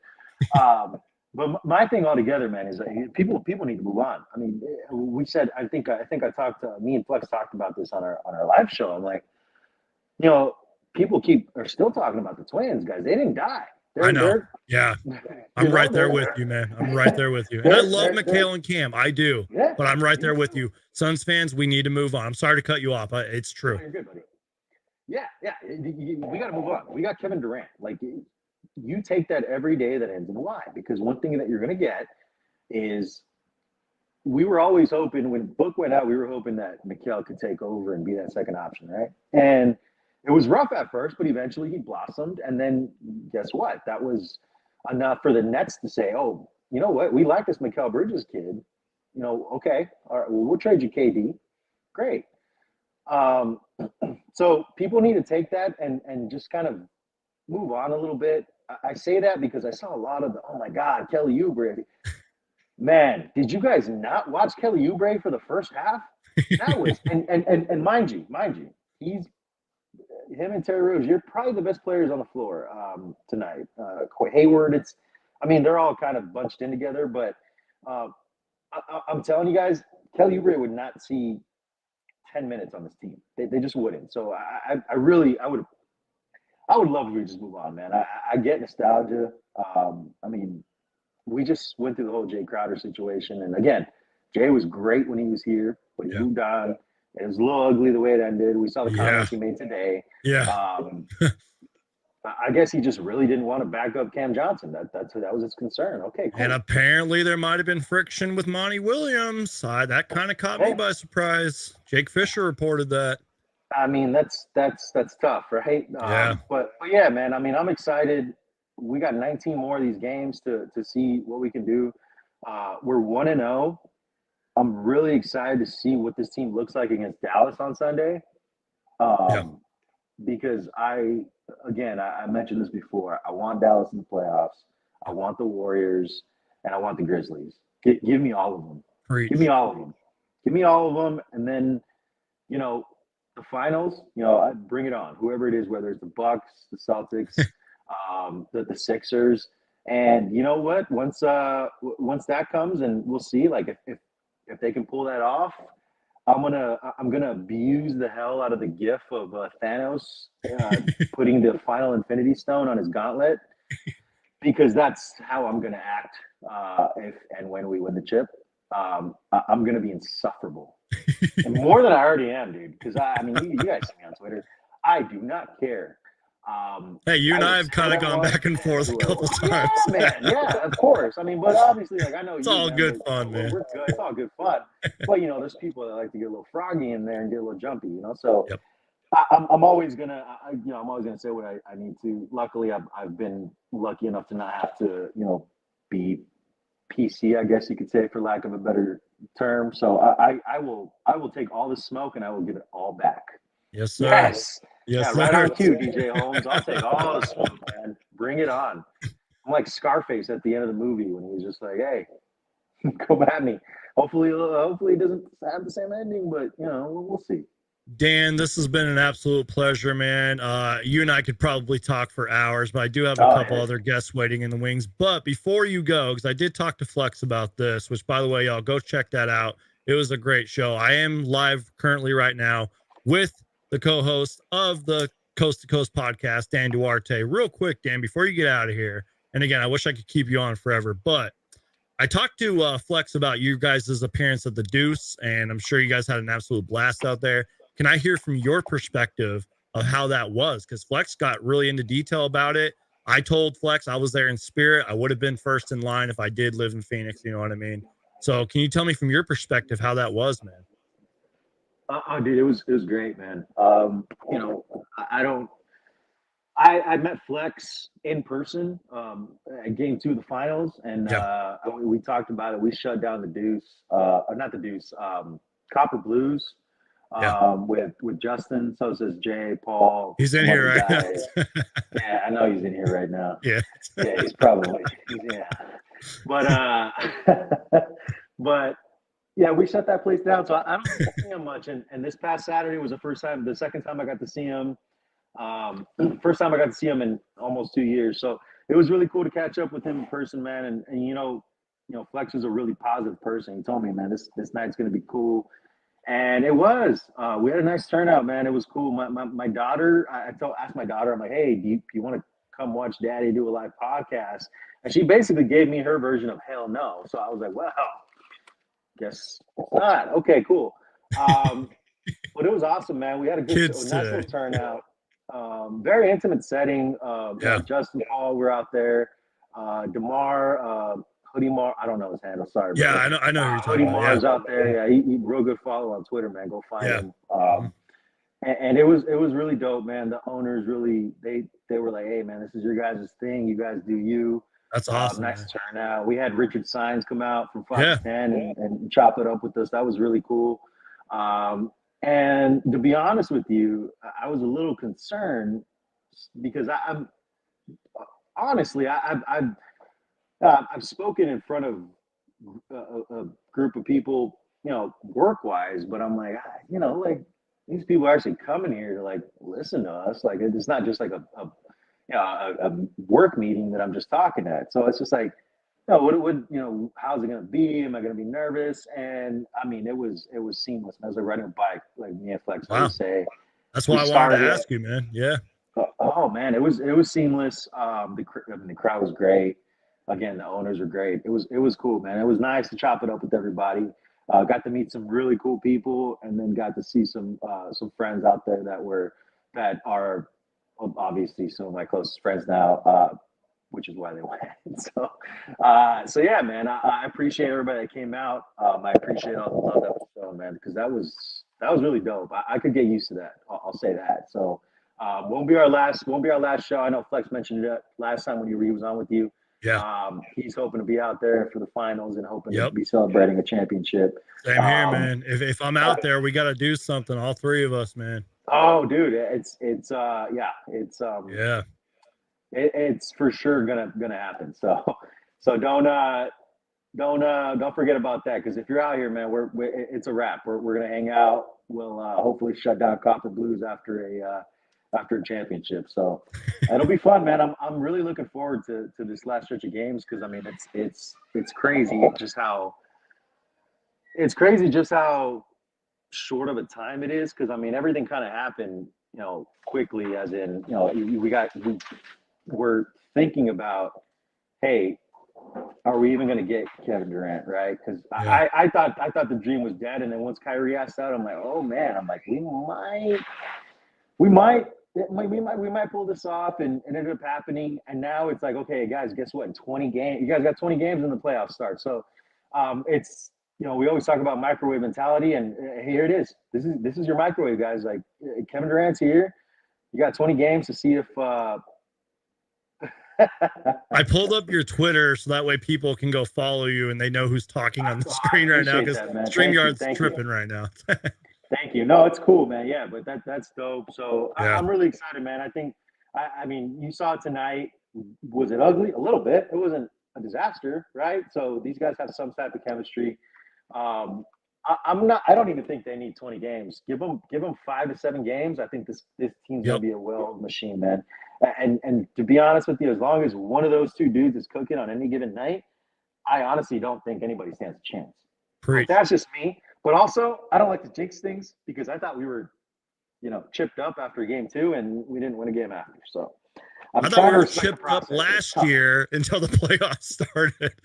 Right. Yeah. Oh man. Exactly, man. Exactly. But yeah, man, I appreciate you having me on. I know I joked around with you on Instagram yesterday. If you don't follow Suns Geek on Instagram, go follow him, man. He's a great follow. Me and him go back and forth here and there. And yeah, man, it was. I joked with them saying, man, where's my invite? And it was, again, a total joke, because honestly, I couldn't have made it yesterday anyway. Right. But I got to listen to the playback, and it was cool, man. I really appreciated you having Flex on and having me on, man. I think, so thanks for the time, brother. Whoa, my power is tripping right now. I don't know what's going on. Of course, man. Thank you for sorry, I'm having technical difficulties over here. But thank you for being here, man. Y'all go follow Dan Duarte on Twitter. Check out the Coast to Coast podcast. I'm having technical difficulties right now, but thank you for being here, Dan. I appreciate you, man. Thanks, buddy. Keep doing what you're doing, Of course, man. Take care. We'll talk soon, all right? Yep, you too. All right, DJ Ocho, I need you right now because I'm having some technical difficulties over here. My whole power went. There's a big storm going on, so I need you to kind of you need to take over. You need to take. I got you. If you need to, if you need to. There we go. Yay! What the All hell? right, there we go. Real quick though, that freaked me. I don't even know if my power's on right now. Is my mic still working? Everything's good. You're good. Oh god, that scared me. I'm like, I gotta figure my camera out here. It's like I don't even can see it. There's like a ring. I can see it. There's like a ring. Yeah, I see that. Real quick, DJ Ocho, before the power went out, I just wanted to bring on Shot Chucker. He's been waiting in the wings here. Shot Chucker, can you hear us? Let him speak. It's your show, man. Let him speak. Good guys. Hey, Shot Chucker. First off, man, thanks for all your support and the streams in the past. I appreciate you being here, man. Give us your thoughts, man. Any questions, any takeaways? How you feeling, man? Talk to us. To be honest, it's still in disbelief, to be honest with you. Yeah. Kevin Durant, but Kevin Durant is on the Phoenix Suns, bro. It was a surreal feeling just watching that game. When they announced him in the line, I still couldn't believe it. Where are you from, Shot Chucker? You got an accent. Yeah, from Nassau, Bahamas. That's awesome, man. I like the accent. My TV's from where? Freaking out from right where? Now. Nassau, the Bahamas. Hey, the Bahamas. Okay, cool. Yeah. Hey, DeAndre Ayton's from the Bahamas. Yeah. He is from the Bahamas, right? That's awesome, man. Yeah. Any thoughts? Anything that stood out to you? Like, keep talking, man. Floor's yours. Honestly, watching. I was in the Sun subreddit. Everybody knows how toxic I can get. But the only You're pretty positive in the comments section sometimes in my chat. But watching the subreddit, the only thing I was seeing was ish. I was like, damn, this guy cannot catch a break in this subreddit. He only had 1 assist, 1 steal, 8 minutes tonight. Who is this? Ish Wainwright. Ish Wainwright. Oh. You know what though? I mean, he I think he knows his place on this team. Yeah. You know, you have to if you're a player, and you know you're bringing in this guy Kevin Durant, who's just this mega star. You got to know, your place on your team. That's just me. Yeah, I don't think much people understand that in the subreddit. Everybody just expects the players to get it just like that and just play the role entirely when it's basically something new to them. You got to give guys, some steps to get to that point. But it's either him or Jock or Pingin who catches a lot of flack in that subreddit, man. Yeah, it's we were talking about that just with Dan just now, but on Twitter, man, it's like Suns fans are going to be upset either way. It sucks that that's how it is, and we're going to have to see. It's just game 1 of the rotations, man. I mean, Monty's got to figure that out. I talked to Flex about that. We talked to Dan about that just now. That's gonna be the trend, man. That's gonna be the thing. Monty's got to figure out these lineups right now. And you know what? Let's be real. The bench has to play better because before I got any guest on, I barely talked about the bench. TJ Warren played 13 minutes and only had 2 points. Our highest scorer was Torrey Craig with 8. Sorry, DJ Ocho. No, you're good. I remember I told you that you saw Durant out there with the second team. Yeah. You saw You kind of saw what Monty was doing with trying to figure out, all right, let me try this rotation. We try this way. And I don't know how you guys saw it. Oh, I'm sorry. I'm multitasking over here. Oh, you're good, bro. No, you're good. I mean, there we go. Were you talking about when KD was in with the second lineup and what we saw? I mean, just in general, KD was in there with the second guys. Then you had, Monty was kind of seeing what was going to work, trying different lineups. Yep. He does that a lot too. Yeah, which is great. I mean, I thought it was awesome. Yeah. No, I think that's how it's going to be, man. But I just think our bench has to step up. They got to get some points on the board, But I said this earlier: the fact that the fact that Devin Booker and Chris Paul were resting when KD was in there with the bench. That builds more chemistry for them. That gives, especially with Chris Paul, who had kind of a bad night tonight outside the 11 assists. That's huge. Shot Chucker, any final thoughts, man? Outside of the game, we want to ask you a question though, both you guys. What I'm has sorry? been? I said outside of the game. I just want to ask you guys a question. Yeah, go for it. What has been the biggest surprise and most disappointing thing this season so far for you, other than the Kevin Durant trade? Ooh, I'll take this one first, man. Unfortunately, and I'm praying it doesn't happen, but the injuries. I mean, we were playing really damn good before we got destroyed by injuries. But at the same time, there was a little bit of a phase where we were actually winning games with our bench. That's been one of my biggest surprises, in my opinion. And that just goes to show how great of a team, even before KD, that we were. Even though we were losing a lot, the bench stepped up when we needed it. We show how much depth. And that's going to be the conversation the rest of the season, man. So many great guys that can do a lot of different things. How do you give them all minutes? That's my biggest surprise. DJ Ocho, what about you, man? Before KD, distractions. The media distraction. Oh, they're not going to win it. They're not going to gel. It's not going to work. And I'm talking about Skip Bayless because I hate that guy. I hate that guy. And I'm pretty sure everyone in the world hates that guy. Next up on an Undisputed. I hate it, dude. I can't say. I'd rather take a negative comment from Stephen A. Smith than from that guy. Yeah, it's just the distractions, man. I think if these guys can focus on one thing right now, and it's we're now it's not guaranteed we're in the playoffs, but let's just say we are in the playoffs, right? Mm-hmm. All right, we're in the playoffs, guys. Let's use these games right now, these 19 games left, to gel together, to get that chemistry going, so that once we're in the playoffs, we're off to the races, and it's all perfect. So I think if these guys can get the distractions and just avoid and just focus on what the narrative is, it's the championship, right? That's the one. If the distractions, they can keep them all out, you're good, you know. Shot Chucker, thank you for being here, man. Thanks for the great question. Appreciate you being here, man. Yeah, thanks for having me on, man. Have a good night. Thanks, brother. Appreciate you. Have a good time in the Bahamas, man. I wish I was there. Right? I wish it's snowing over here in Vegas for some god odd reason. It's snowing. So there you go. Guys, if you want to join the show, I put the link in the chat. You guys can call in, if you will, give your thoughts. If you have a question for us, let us know. You know what's funny is you said call in. I think we're going to have you set up. No, you actually could do it. I know. I got to figure out how to do it. I know. No. I got you. We're going to get that going for you soon. You actually could set up a voicemail too. So if you would just leave you a voicemail, we just play the audio. See, look at that. Manuel, I am very distracted right now because there's a scary storm going on outside. My power's flickering. It's crazy over here, man. We're still going live. You can see like lights flickering kind of in the background.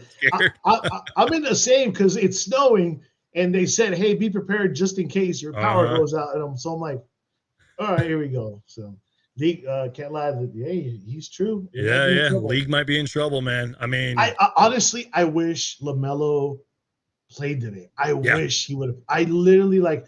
He's so fun to watch, man. Well, when I saw it, it's like, oh, we're playing against Charlotte. Cool, LaMelo, and then boom, he fractures his ankle. I'm like, and they were missing a couple other guys too. PJ Washington was out.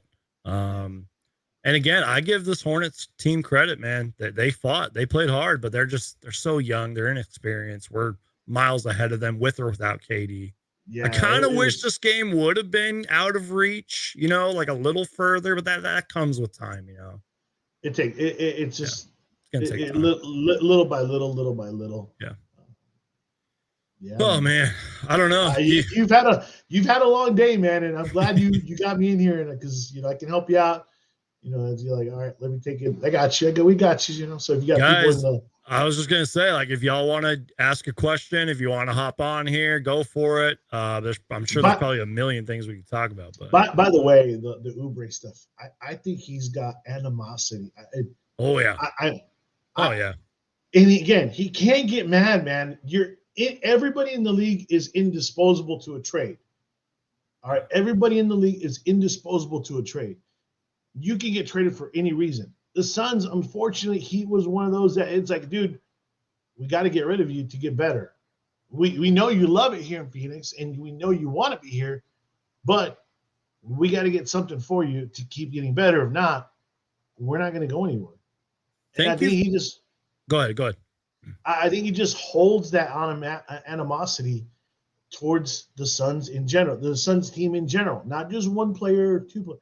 I think just in general, he's just mad that he's not here. And I think it was a year after. We traded him. Then it was the bubble, right? Yes. Yeah. Traded for him. Right? It was like 2018-ish, 2019. Yeah. Then the bubble. He didn't even play in the bubble. He went to OKC. The rest of this. So I think he noticed that right there when we were in the bubble. Had he been with us, we might have. Who knows, man? We might have lost the game in the bubble. We might have won him. Who knows? But anyways, I think he realized that we dumped him to get better. And so he's like, well, screw these guys. Now, every time he plays against us, he goes off in a good way. Good for him. But he wants to, hurt us, dude.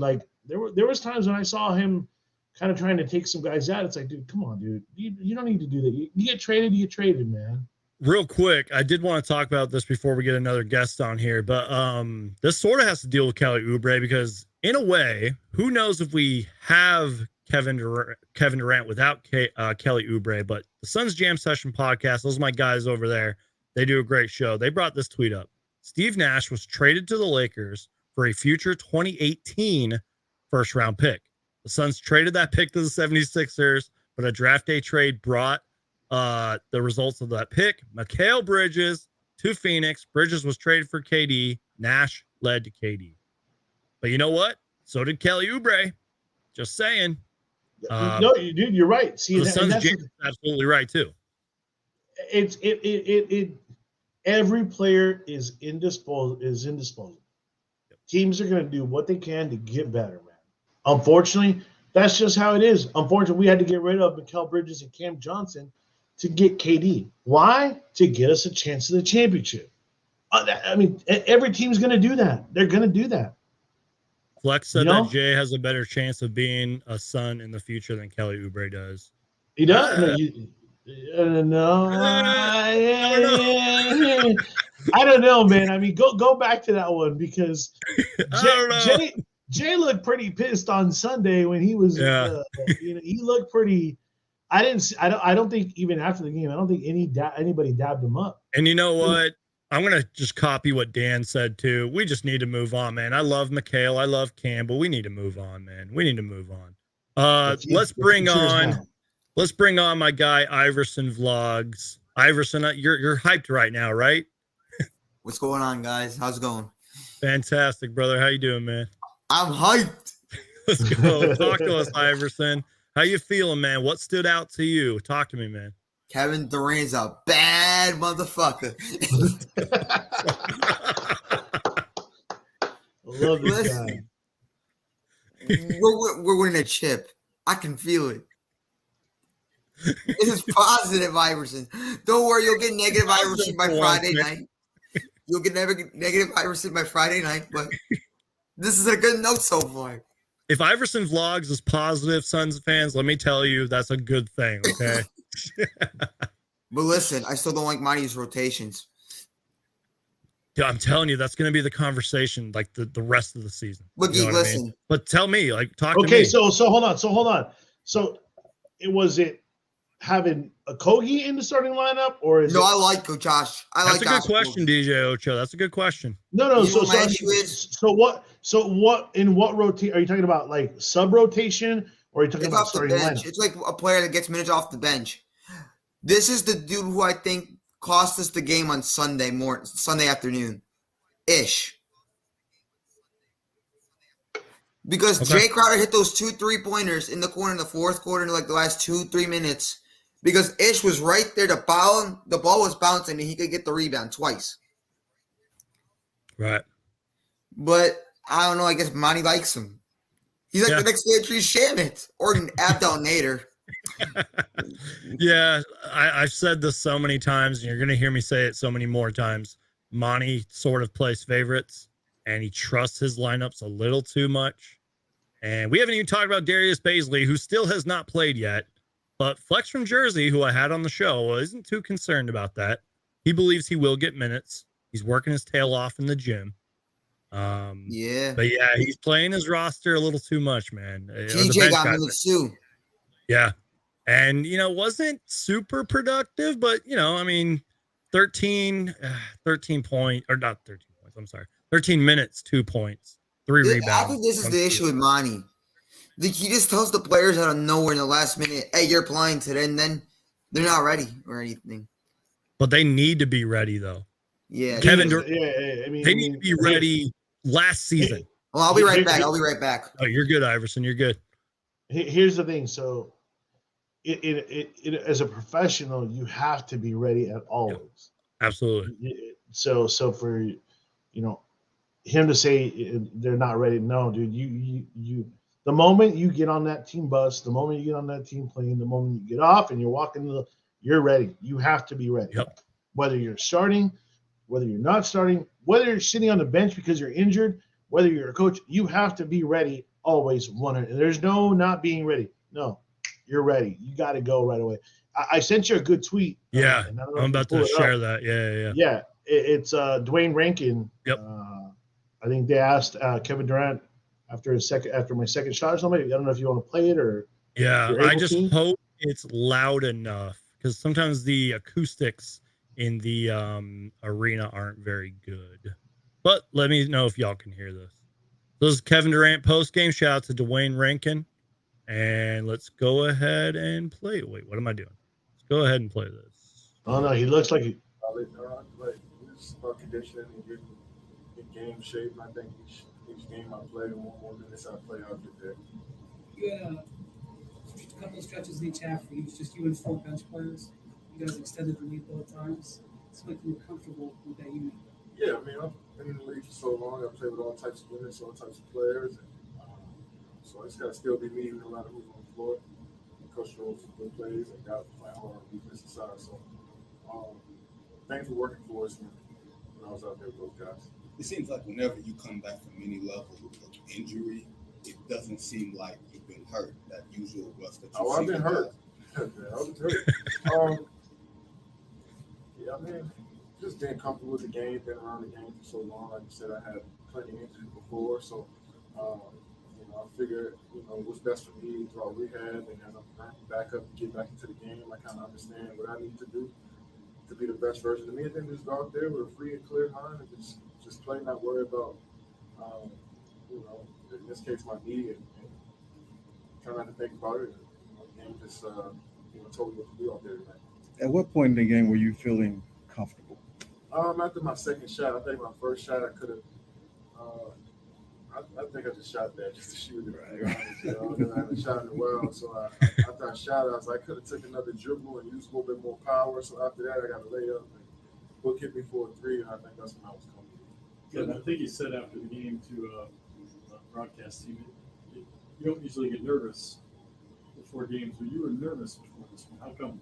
Yeah, new environment, new situation, new teammates. I always feel like I got to prove myself to my teammates and my coaches every day, no matter what I've done in the league. So, I feel like it's pressure on me to be who I am every day. And I put that on me internally, So, sometimes it's a balance, though, because I might go think too much about the situation, throw myself off. So, I feel like it's all healthy, though, man. I got good intentions, and I want to do well out there. So, I'm just trying to get comfortable. All right, y'all, just real quick, because we do have a couple more people waiting in the wings, and I'm trying to get everybody on. So we're going to keep going here. If you guys want to join the show, I'll put the invite link in the chat. Real quick, shout out to my guy, John, over at the Suns Jam Session podcast. He says, Monty will play guys on and off for the last 19 games and whittle down the rotation for the postseason. We'll always have either KD, Book, CP, or DA on the floor as he staggers rotations. He's right. 100%. Yeah, 100%. I mean, look, I told you this right when I got on. He had Kevin Durant there with, was it Damon Lee? I want to say Ish Wainwright, Jock Landell, and somebody else. So yeah, you're right. He's going to have somebody else in. I mean, 23 points, 6 rebounds, 2 assists, 2 blocks for KD. Yeah. Devin, 37, 6 and 7. I mean, dude. So joining the show is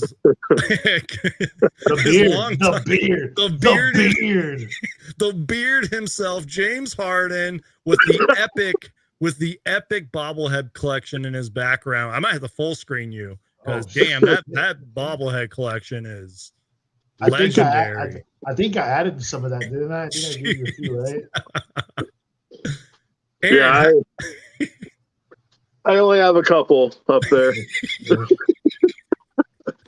Aaron, how you doing, man? How you feeling about KD's debut? Just talk to us, man. Well, first of all, I'd like to say we only have 2 more hours or something like that to sign Goran Dragic. We won't win the championship unless we get Goran, and then we need to get Zoran too, and Gerald Green, Dragic. And Miles Plumlee. Those were the days, man. Those were the days. And tickets were $10 a seat anywhere in the arena, right? Yeah, $10. Now it's what, $160 for the next game. Cheapest ticket. Well, you know, I've been walking circles ever since the game. I'm so fucking hyped. Sorry, I guess I shouldn't cuss. I apologize. Apologize to all the. Oh no, you can definitely curse in this podcast. Don't worry. Maybe not too much, because then YouTube will demonetize. YouTube will come after me. Legendary. They'll find me. But no, I just watching this game, guys. Like, it's poetry. Watching KD throw lobs all the way to Devin Booker, and he almost dunks it pretty much. I mean, we're going to be watching the most beautiful style of basketball for the next 19 games and all the way to a championship. I don't think there's anyone who can stop us. I mean, do you see what Kyrie Irving's doing over there with the Mavericks? What, they're 1-5? Yeah, I'm like, not there? Much. I'm sorry, but not much. I think the 2 teams that we'll have to watch out for are going to be in the finals. The Celtics or the Bucks. That's what I was saying, man. I'm not worried about the Nuggets. I think with KD there, DA is going to lock in. He's refining his defensive side again. He's been really getting more focused. He had a great February where he seemed to getting better and better as the month went on, getting more locked in. Now that KD's here, you can just see something's clicking, and I'm stoked, guys. I'm so stoked. I want to run around naked in the rain screaming. No. KD. No. You gotta go now, Aaron. Bye. No. Sorry, I might be getting hyped because of the rain too, man. It's like a holiday when it rains here. Oh god. See, it's raining over there. It's snowing here. You got a thunderstorm over here. Yeah. See, it's like it's global warming everywhere is happening. You still in Las Vegas? Yeah. Still out here in crazy Las Vegas. It's snowing out here right now. So what'd you think overall though of KD in general? I mean, obviously you're hyped, but how did you see the game? How did he flow with the team? Obviously he was on a minutes restriction. Give us your take on that. No, I think for their first game, that's about as good as you can get for a first game. I mean, yeah, there's some turnovers, but I mean, they played one game together. 23 points from KD.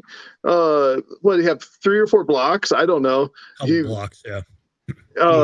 He had 2 blocks. 2 blocks. Okay, he had some that were close there too. Yeah. Devin Booker, he had 35 or 37 points. Yep. I mean, I was getting annoyed. So I was listening to another podcast. Oh no, it was actually on your stream from yesterday.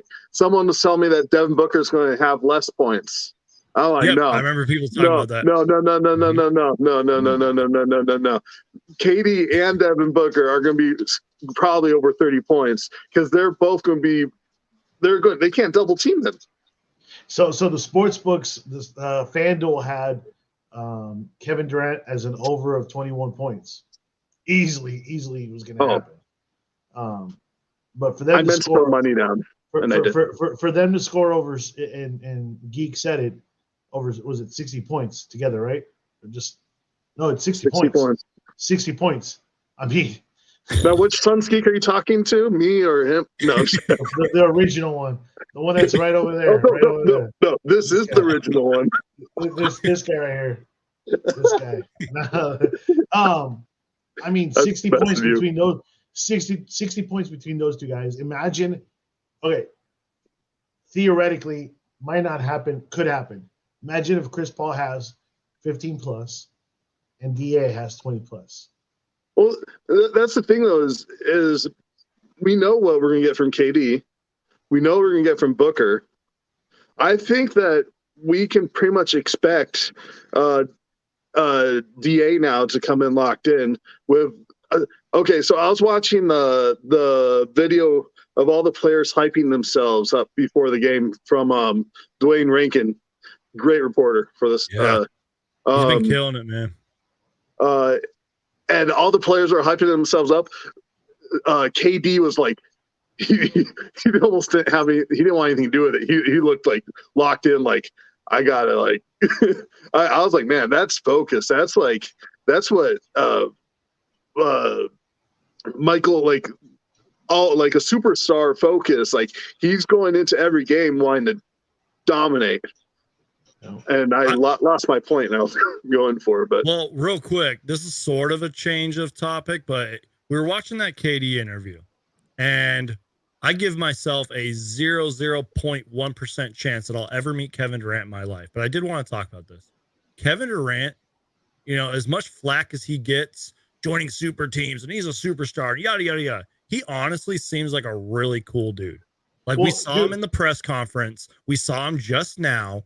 I've listened to interviews and read interviews. He seems like such a chill dude. So check this out. Again, you were watching the Charlotte broadcast. I was watching the Arizona broadcast. And Aaron, I don't know if you're watching the Arizona one too. I'm assuming you were.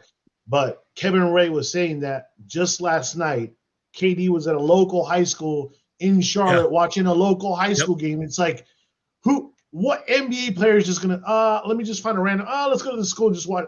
No, that's thanks for bringing that up. Mm-hmm. He is a hooper. Yep. He is a gym rat. He will be there 24/7. If the guy can sleep in the middle of Footprint Center, he probably could. So could you imagine those practices with Chris Paul, KD, Booker, all there working out together and playing against each other? I mean, the guy is a baller. He is not like that type of baller, but he's a baller. He's a hooper. Another thing too is he knows the game. You know what I mean? Like he knows these coaches, he knows these players, he knows these offensive sets and all that. He knows the game. That's why I wanted to bring this up. I feel like that's something that might be getting overlooked in all this. Like Kevin Durant seems really down to earth. He seems very humble. Like he got emotional when he was talking about the Brooklyn Nets. Now I knew they were going to ask him about the Nets, but when he got emotional, I was like, damn, dude, like this guy's got a lot of heart to him. And that excites me. And that's the kind of person that we need on a Phoenix Suns team like this. Because there's a lot of character guys in that locker room. Go for it, Aaron. What I also like about his attitude is he doesn't seem to get too high or too low. He stays leveled and like he just knows what he needs to do. So he stays focused, leveled, right where he needs to be. He's not getting but we know Booker, he can sometimes go from hot-headed to he can go up and down. Like Iverson vlogs. Oh hell yeah! we don't talk about Iverson vlogs.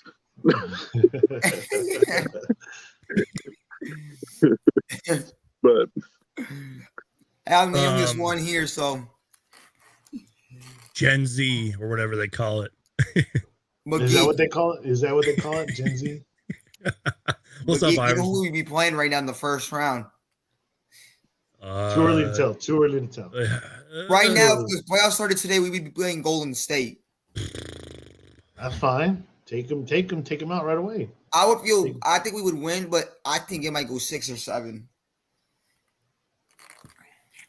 That all depends on obviously Steph Curry's health, but on their bench, because their bench, I have more faith in our bench than I do in their bench. I mean, I was talking to some people about that earlier today. Like you can't pay everybody. They lost Otto Porter to injury and to money. They just traded James Wiseman, and I know they got Jordan, or what's his name, Gary, whatever his name is, Jordan. I don't know, but their bench is pretty. And Klay Thompson's not what he was. Draymond's a step slow. Can their front court match our front court? No. That's the thing, though. No. Is if Steph Curry's got it going, and Klay Thompson and all that. Well, he's been averaging 26 for the past couple games. Yeah. I don't think so. I don't think our front. But this is my question. What I saw today on the defensive end, I saw KD is going to be the rim protector.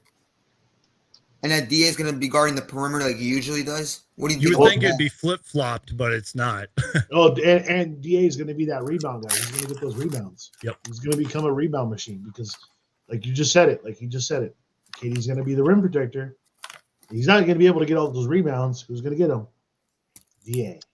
So I was listening to the interview of James Jones on 98.7, and James Jones mentioned that they've asked DA to play so many different roles this year. They asked him to be a defender. They asked him to be the main scorer when every single player was injured on our team. And until recently, he hasn't been able to do both at the same time. But in February, he's started getting more and more games where he's doing both at the same time. He is starting to play up to his contract. And I think when playoffs is where he makes his money. Yeah. So. Mark Cooper brings up a good point here. Biyombo is a defensive force. I hope Monty starts using him. I feel like we haven't seen Biyombo in forever. And Check this out. Who was that defensive force for us in the playoffs last year? DeAndre Ayton. Especially in the finals run. But besides DeAndre, Biyombo. Yeah. He was. You can plug him in. Doesn't matter if he hasn't played in a while. You can plug him in. Yep. He's going to show up, and he's going to be that defensive guy you want him to be that you need. Yep. Put Biyombo and KD next to each other. When I was talking with Flex yesterday, he even referenced Biyombo. He's like, that's experience right there. He's probably I know we saw a lot of Jock Landale tonight, and we have seen Jock Landale, but like Biyombo's going to be second. You know what I mean? You need that experience. You need that defensive force. And with all due respect to Jock, I think Bismack Biyombo bullies him. You know what I mean? That's just my personal opinion. Exactly. I don't know. Also, you guys, another thing I was talking about too was I feel like we are eventually going to see Darius Bazley. Now, I don't know what those minutes are going to look like. He's got to bring it defensively. He's not there for offense. He's there for size, to grab rebounds, and to play defense. But these are good problems to have. Okay? These are good problems to have. Any of y'all got thoughts on that? Flex had it right. Yeah. He's what he's doing right now is he's banging with the starters in practice.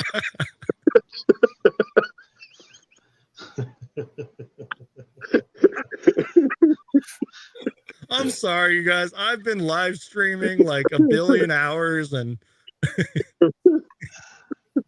but no, he's having to verse the starters, and he's a really good defensive player, and he's that just having that in the practice squad, I feel is very valuable, and he's developing skills that he's never had to develop before, and he might not get it this year, but if the Suns keep him next year, maybe he'll be able to do a little bit more next year. He was already mentored by Chris Paul. Yeah. In Oklahoma.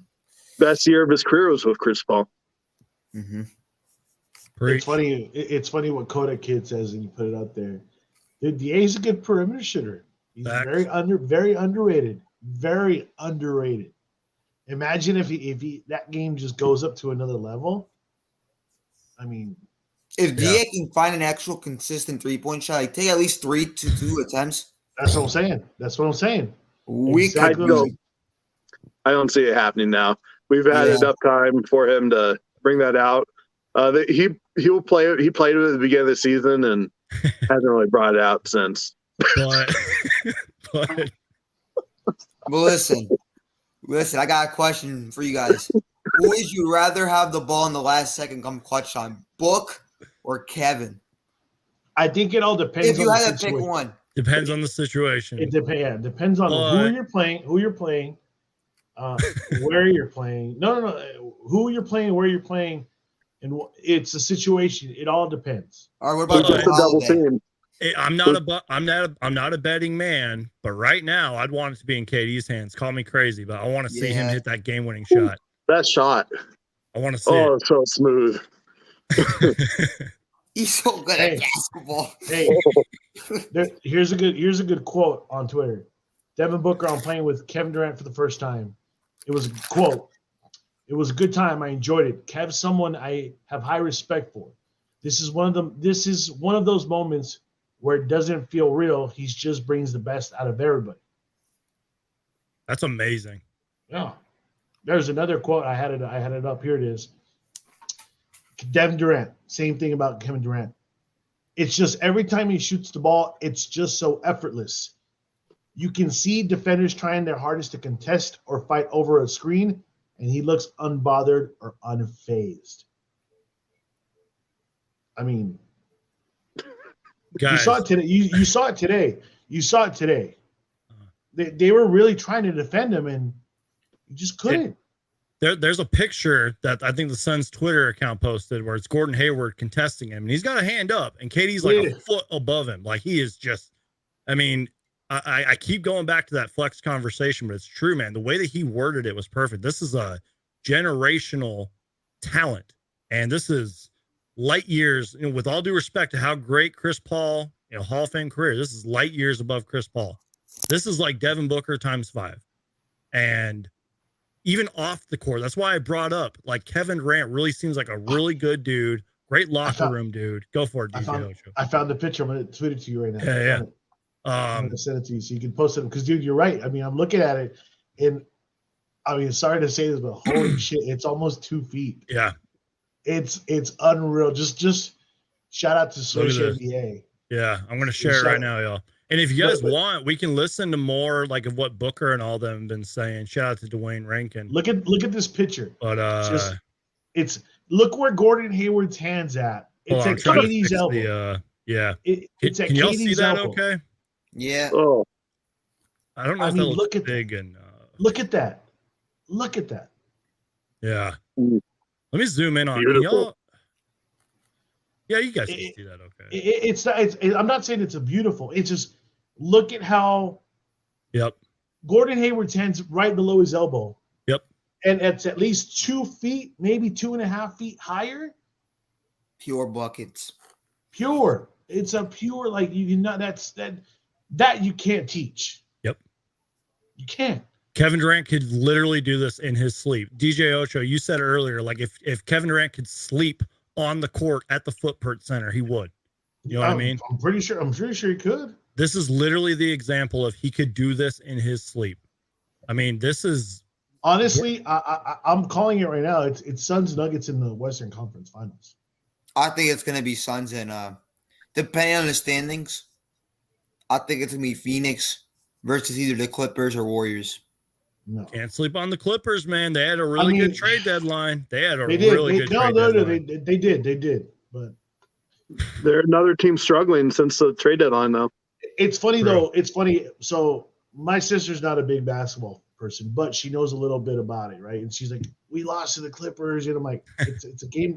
And I think I told you, but it's a game no one cares about. It's like right before the All-Star break, guys. Everyone was checked out that game. Everyone was checked. Everyone was checked. Okay, so what? We lost. What do you do? Blah blah blah blah blah. Whatever, dude. I mean, I don't know. I mean, I don't see faith in the Clippers. I mean, they've always had these. They've had PG-13. They have Kawhi, and those two couldn't do it. They added another player. They couldn't do it. They got rid of that guy. They added another guy. Couldn't do it. I think it's just I don't know. I just hate Batum too. I hate him. I don't know. If we play, I'm sorry, Iverson. Go ahead. I think if we play Denver, we will abuse him and drop coverage to Jokic. Yeah. We have three of the best mid-range shooters in basketball. There was like a percentage of how many makes they've made since like 2020 to 2021. And we had Or three. the graphic that's on the screen right now with Kevin Durant in the mid-range. Yeah. Yep. That's insane. That's lethal right there. That's lethal. That's lethal. He's literally almost shooting 60% from everywhere, except like the middle from the three. He only missed 5 shots tonight. 5. That's lethal right there. 5 shots he missed. I don't know, y'all. Real quick, I did want to get to this comment. Chris Paul is number 3 in all-time in assists for a reason. We need his steady influence for the playoffs. Keywords there: steady influence. And he's a steals too, right? What is he? Number 4 at steals? Yes. He broke that record just recently. He passed Michael Jordan just recently. First team to give up 176 points and lose. Exactly. I don't know, y'all. This is just a lot. I got a crazy question for you guys. Do you think Devin Booker could pass up next person on the all-scoring list for the Phoenix Suns? I think it was like 600 points. He was going to have to average 30 points per game, something like that. By the time he retires, Devin Booker will have owned every Suns record. By the time the guy retires, when he retires, when that happens. I'm just talking this season, though. No. In 19 games. Yes, I think he will maybe. But in overall, he just passed, who was it today? The great Paul Westphal. Yeah. Assist. So by the time his career is over with the Suns, when he retires as a Sun, because he ain't going nowhere, he will own every record, and I don't think that those records will be broken for a very long time. It's crazy to think about. There he is right there. And he's only 27 years old, 26, which is insane. 8th year in the league. That's what I'm saying. He's still he came in the league when he was 18. And I'm sorry to say this name, but look at how old LeBron James is, and he came in at the same age. Why do we have to turn into a 3-point shooting team? It doesn't work most nights, and it loses leads. Real quick, Kevin Durant changes that. That's all I got to say about that. We are not I don't have the numbers in front of me. My brain's fried, but he is right. Pre-KD, it didn't work. We would chuck up 40 plus threes and hit like 12. Yeah. But with KD now, that changes everything. How many did we have tonight? I'm going to go back to the box score. Hey, check out this quote from Monty Williams. Yeah, go for it. On Kevin Durant. Real quick, we had 9 threes tonight. 9 threes, 36%. Quote from Monty Williams to Dwayne Rankin. I told him I'm not looking for you to lead. We just want you to be yourself and hoop. Monty Williams on KD being a leader, as he also addressed putting him back in with under 3 minutes left, and the Suns are up by 15. In those environments, it'll be Chris, Book, and Kevin. That right there is sending a warning to the league. Hey, these are going to be my 3 guys in the at the end of the game. I'm going to find. Was that a video clip or was that? Yeah, I can send it to you right now. I'm on the page right now. Let me see. I just sent it to you. Yeah, shoot me that real quick. On a different question, do you guys think that the Suns have a chance of being a better defender team with KD, even though they lost Mikal? They had some good defensive spurts today. That's a great question, Aaron. Potentially. I mean, because let's be real, losing Mikal was huge, and Cam Johnson, who I've always believed is a really underrated defender. But Kevin Durant's both of them put together. Who could come back next season. That's true. But again, you guys, I've said this so many times, that also goes back to our bench. Our bench has got to play great defense too. Devin Booker's a great defender as well. He's got to be better. Heck, even DeAndre Ayton's got to be better. Everybody. Yeah, everybody's got to be better. So we're going to react to Monty Williams, this clip that DJ Ocho brought up. We're going to react to this in a minute here. Let me know if y'all can hear this. So here's what Monty Williams had to say. Once again, shout out to Dwayne Rankin, man. Great coverage. Arizona Central, Arizona Republic. Let's listen to Monty Williams. See, put him in, I think, maybe like 2.5 minutes left in the fourth. Just with that, just to get him a little more time in. Or... Yeah, just, everything right now is about conditioning, but it's also about team conditioning. Down the stretch, even in a game like that where you feel like you have a good chance to win the game, there's certain things that happen in those environments, whether it be a pick and roll coverage where we got to space the floor effectively, or just getting the ball in bounds versus pressure down the stretch. And he's right. In those environments, it'll be Chris, it'll be Kevin down there handling the ball. So I wanted to, try to space the minutes out tonight where I could finish. And just wanted them back out there with those guys just to see how it goes. Was there anything? Go ahead. It's been a long time since you coached him every day. I think since that year in Oklahoma City. Do you anticipate that he'll be a different type of leader as far as dealing with his teammates or just leading by? I don't think that's his deal. You know what I'm saying? I think too many players in the NBA get too much pressure to lead. I just don't think it's necessary. It's my job to lead, and players do it in spots. But that's the one thing I told him. I said, look, I'm not looking for you to lead. We just want you to be yourself and hoop. And I think that's where he's the most free to be himself. We know we have Chris. Book leads in his own way. Chris has been a great leader his whole life. We just want Kevin to be himself. And I think he can show nuances of leadership, and I think he does that with the way he works. It's been interesting to hear the comments from different players and different people in the gym when they see him go through his workout. It's unlike anything you've ever seen before. And I think that's had a huge impact on everybody in the building. So I think that's a form of leadership. You know what, y'all? I know that a big conversation, throughout this whole stream has been Monty and his rotations. So Monty was pretty spot on with a lot of that. Leadership and how Kevin Durant, that's not really his job. He can lead in his own way, just like Devin Booker and all that. Are we still live? Yep. Oh, it scared me. I saw all you freeze, and I was like, "Oh crap, what are we doing?" But anyways, he's right. And you know what, man? Another thing I'll say, and trust me, I've criticized Monty Williams at times, but I will say this: he defends his players. He loves his players. He treats them like human beings. You know what I mean? And he knows basketball. He's been in this business for decades. He was a former player. He gets it. He gets it from a player's perspective. And that's what I took away from that whole interview right there, was just defending his players. And it's going to take time, you guys. It's going to take some time. Go for it. Yeah, so during this year, and because of last year playoffs, I was starting to question if, and I still don't know if this is true or not, but sometimes a team has a coach that comes and builds the character, builds the culture, helps the team go in the right direction, but they end up having to let go of that coach and bring in a different coach to be the playoff coach. Mark Jackson with the Warriors. Yeah. No, I don't think that's gonna happen here, dude. These guys respect Monty Williams.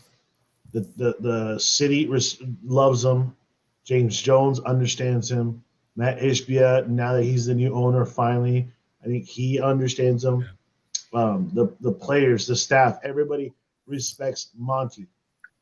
Yeah, obviously we got bounced out of the playoffs early last year. Whoop-de-doo. What team doesn't go through something like that? There has to be at least 1 or 2 a year.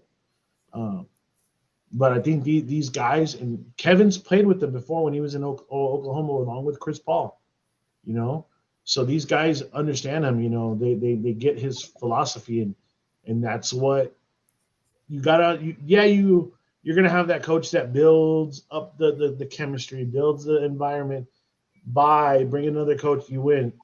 You can't credit that new coach. It's what happened in the past. Well, but I don't believe I still believe in Monty. I do. It was a thought that came in my mind. Just seeing seeing how easily it feels like he almost got outcoached at certain times in the Falcon series, and then going into series. Yeah. And then the Mavericks series. Well, you also got to understand in that Pelicans series, who was their coach and who you Willie Green. Oh, I know. Mm-hmm. But I saw Willie Green doing things that sometimes Monty doesn't do. but again, he knows Monty's style. He knows what Monty's going to do in a certain situation. He's going to prepare his team for that. Jason Kidd sure did. Ooh, but Monty said something though. He's like, I have to get my guys ready. I have to be the leader. I like how he kind of called himself out on that, because what was happening before we got KD, we'd get embarrassed in a game and he'd say, "Oh, this is my fault. I didn't get my guys ready." I hated that. Yeah, that pissed me off. By the way, Yeah. I'm like, I love Monty and everything, but damn it, dude, you got to get your guys ready, or they have to take accountability for it. So, but now adjustments aren't going to be nearly as important. We got the cheat code. Kevin Durant. The cheat code. Iverson, The cheat code. you haven't been able to chat in a little bit. What are you thinking about all this, man? Listen, I criticize the whole Suns team, if you know me. We've gone back and forth. I like Monty, but let's say this happens. Let's say I pray to God if this happens, you will no longer see me anymore. If we choke in the first round somehow, will Monty have to go? I've been getting this question. I have. And I'll start with this. No way. There's no way. No way we lose in the first round. I'm just saying this, though. If Monty Williams and Kevin Durant and Booker don't deliver a championship in the next 2 years, I'm giving a 2-year deadline. Probably Monty's got to go. Because coaches always go first. DJ Ocho, you're a football guy. You know coaches always go first. Yeah, we went trade block. Black Monday. That's what it's called. Black Monday. I'm giving it a 2 years. So here's my thing, and we talked this about the night Kevin Durant was traded. We talked for 4 hours. I don't remember how long it was, but it's win now this season, and you're good. You're good. Then it's about finals or bust. Finals or bust. It's finals or bust this year. Yeah, this year. Yep. Okay. If you get to the finals and you lose, it's cool. Yep. Because you made it there. The fans, I think, and I'm speaking for the majority, I think they just want to go to the finals. Absolutely. To have that chance with to win Kevin Durant. Exactly. I think that's what everybody wants is let's at least make it to the finals. Mm-hmm. Let's get there. And if it's us in the Bucks, I think we got it. If it's us in Celtics, I think we got it. It's about getting there first. You get to the promised land first, then it's hey, we're here. We got 4 chances to get there. They you got to remember these guys won 2 games already in the finals. The majority of these guys. Now you're putting Kevin Durant in there. Who's to say you could win in a sweep?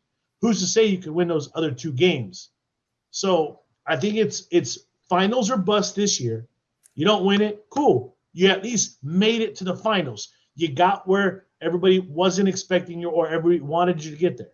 Now, next year, you have to win it. If not, you blow this thing up. You have to blow this thing up. Either DA goes, Kevin Durant goes, Chris Paul's going to be gone for sure, or Monty goes. Booker ain't going. Yeah, Booker ain't leaving at all. Booker ain't leaving. Aaron, you look like you got a thought over there. I understand. Yeah. If they don't go to the finals this year, I will be disappointed. But we have to realize they really only have 20 games to figure out how to 16. play this rock. 36. Sorry, 36. Yeah. Well, oh yeah. 36. Yeah, if we go to the finals. 35. If we go to the finals. But if we lose in the Western Conference Finals, we have to remember that we trade for KD, and we really haven't given. I didn't say we had to lose. Sorry, I meant Western Conference Finals. If we lose in the Western Conference Finals, okay. We haven't given James Jones a chance to build a team around D-Book and Kevin Durant, because this was a mid-season trade. So for me, that's fair. For me, that's fair. I don't think that they need to make the Western Conference Finals, and I don't care. Anything below that is failure. Like, I'm going to yell and scream. My thoughts. Iverson, go for it. Listen, like when y'all were talking about, as long as we get there, if we lose, at least we got there. If we get there, I want to win that shit. Well, I want to win that. We all do. We all want. Yeah. We all want. I could just imagine. But what I'm saying is what I'm saying though is okay. It's like Geek said, finals or bust this year. Exactly. You at least made it to the finals. Okay. You didn't win that last game, but you made it there. You got to get there at least to contest and try to win it.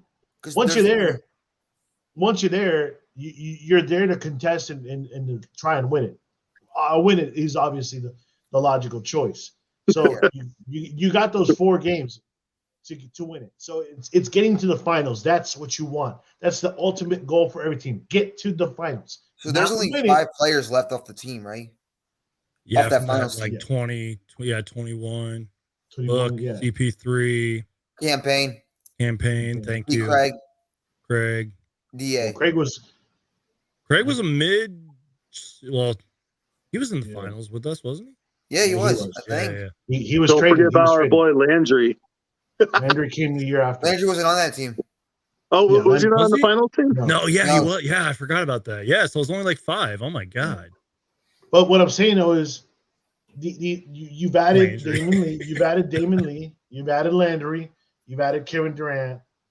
Who else have you? Jock Landale. Hey, don't forget Damian Lee, who won a championship. Hold on. Biombo was on that finals team. He was? Yeah, he was. No, he wasn't. He was picked up on New Year's Day, New Year's Eve.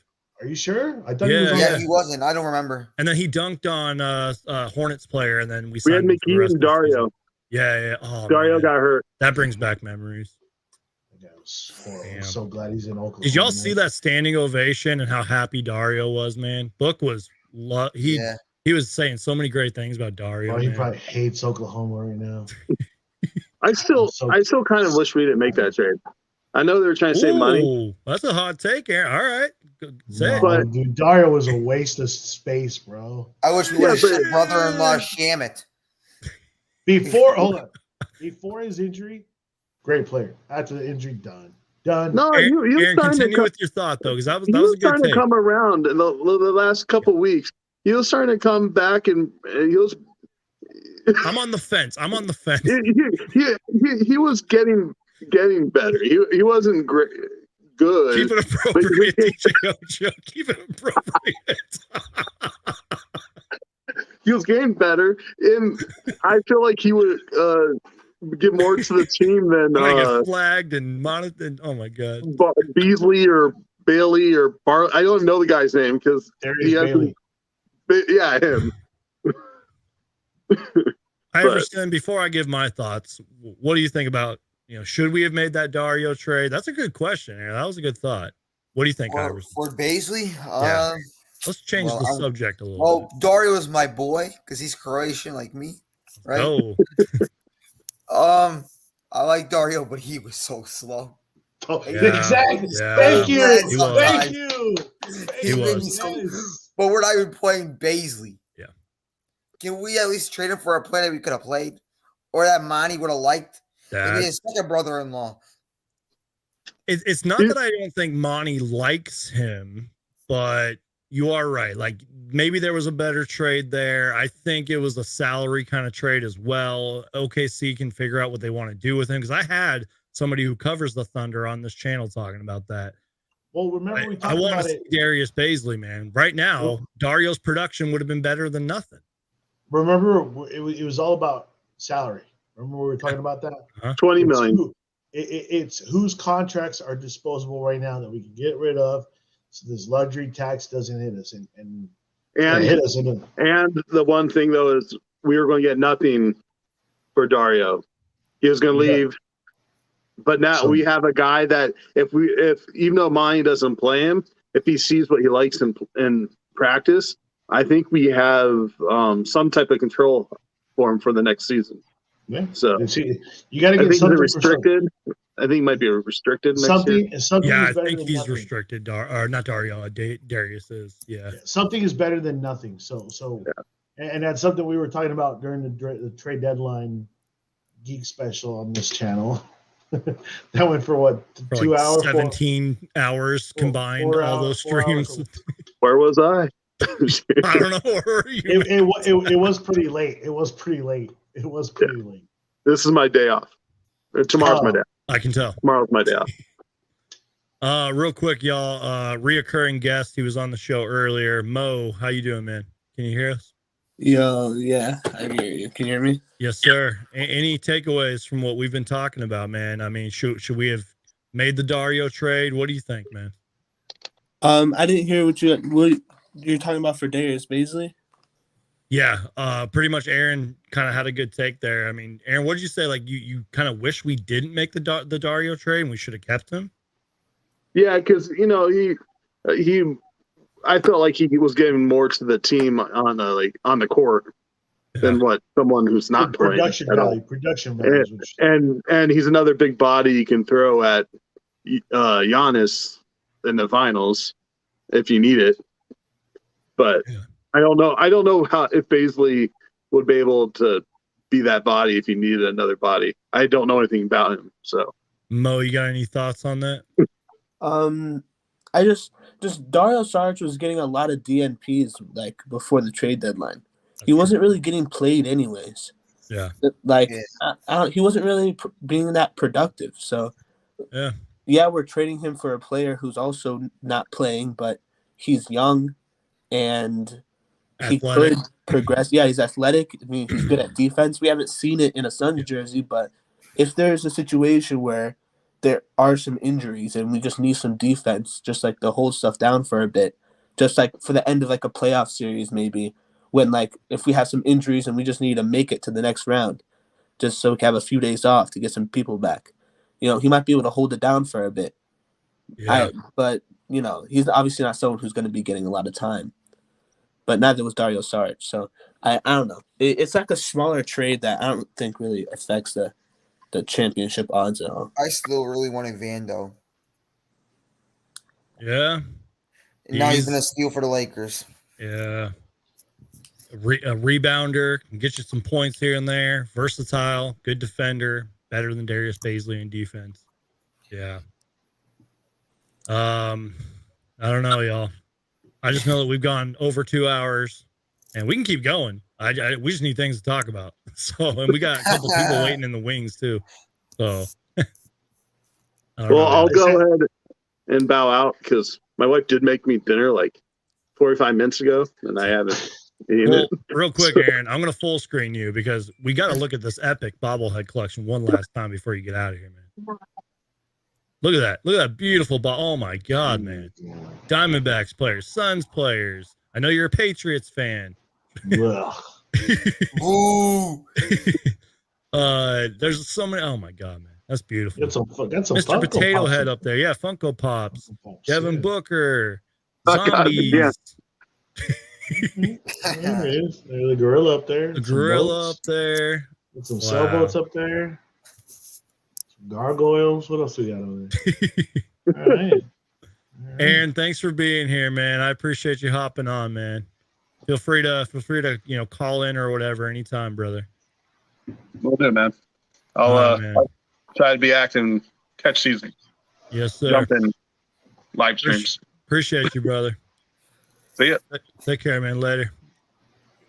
Geek. Yes, sir. That's crazy how we went. Our whole fan base have gone so far from Tyler Ewers days, Dragon Bender. Remember Quincy Acey on that 10-day contract?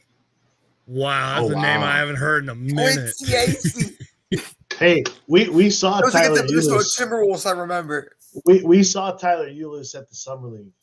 That buzzer beater against Boston. We were there. We were there. That was the year before I started working with the NBA Summer League out here in Vegas. And I remember watching that game, and it went into overtime. And we're like, dude, we're gonna win it. I'm like, we're gonna win this, dude. We're gonna win it. And then boom, Tyler, the place went crazy. I mean, Thomas and Mack. Denver Nuggets, I think. Yeah, Thomas and Mack is a small arena. It's not huge. It's probably, I want to say it's maybe just the bottom bowl of Footprint Center. Maybe. I mean, it has a bigger bowl. It has a second story. But we were there for that Summer League, and then the year after is when I started working with the Summer League. But I remember we were there, and we had that Suns flag that's back here. This one right there. We had it, and we were sitting right in the middle in the back part. And is that the Somos Suns one, or is it the? Yes, it's the one that got behind me. What, move to your left? This one's the We Are. We Are. Yeah. This one's the Spanish one, Somos. Yeah. Somos Phoenix. Yeah. So we took this one because you didn't have that one yet, did you? I don't think I had that one. Yeah. I got this one as a gift. We took this one, and we put it back up there. But yeah, that was the one we took. So that I remember Tyler Ulis. Tyler Ulis, little small guy. Just real quick, y'all. Go ahead, Iverson. Go ahead. Oh no, you go ahead first. I was just gonna say there's somebody waiting in the wings. I don't know if you can hear me. Mikey, can you hear us, sir? Mikey, can you hear us? What's up, guys? What's up, man? How you doing, man? Can you hear me? Yeah, I can hear you. How you doing, man? Oh. What's going on, man? Give me your thoughts. Talk to us here. What's up? Maybe shut your video off so we can at least just hear you. StreamYard trips sometimes, and it doesn't want to work. Try shutting your camera off and just stay audio. Sometimes that might work. Well, I tell you, I've been watching that. I'm new to this channel, so thank you for allowing me to subscribe. You're welcome, man. Thanks for being here. Give us your thoughts, man. Talk to us here. What are you thinking, man? I'm ready. Can you? Yeah, you're cutting out a little bit, Mikey.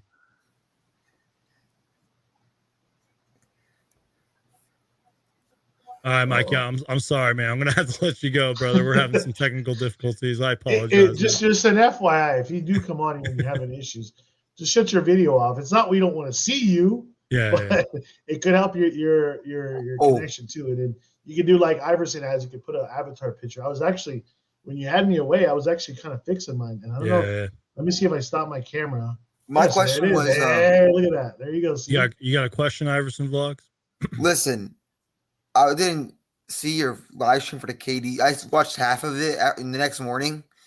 Where were you guys when you guys got the notification about KD?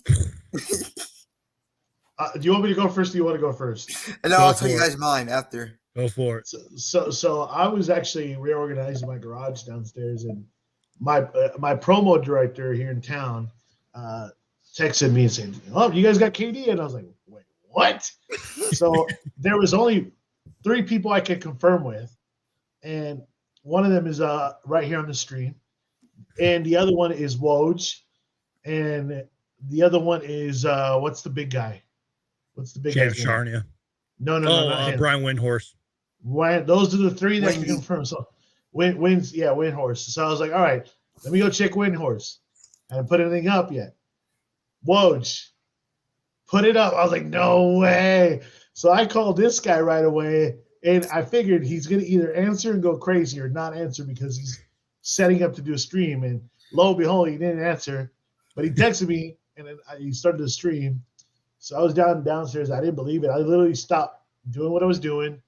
I pushed everything off to the side, threw my truck back in, and as I'm walking up the stairs, I texted my sister because she's a big, huge KD fan, and and then this guy started the stream, and I logged in, and we talked for the funniest story ever. Where were you, Iverson Vlogs? Listen. So it happened at What time were you guys on? Like Mine was midnight. It was midnight for me, like at the dot or the second midnight. Boom. mine was at 1:15, right? So I was already asleep. I had work in the morning at like 8, 9 o'clock. I'm dead asleep, right? My friend who went to Croatia for college, Yeah. it's 6 hours ahead, so it's like 7, 8 o'clock over there for him already. I'm dead asleep, dead tired. All I hear is bzz, bzz, bzz. He Yep. pulled up my phone. I'm like, I'm not answering that, right? 4 hours later, I turn around and I have a notification of saying ESPN story on the Suns letting Kevin Durant. I get up, I'm like, what the hell? And I call my friend. I'm like, we gave up Mikal, but I'm like, oh well, we got Kevin Durant. I'm like, how did we keep DA though? And that's how we got TJ. I'm like, this is the happiest moment of my life. Like, it's unreal. Like, we really have Kevin Durant. It's unreal. It's really unreal. Mo, are you still here, Mo?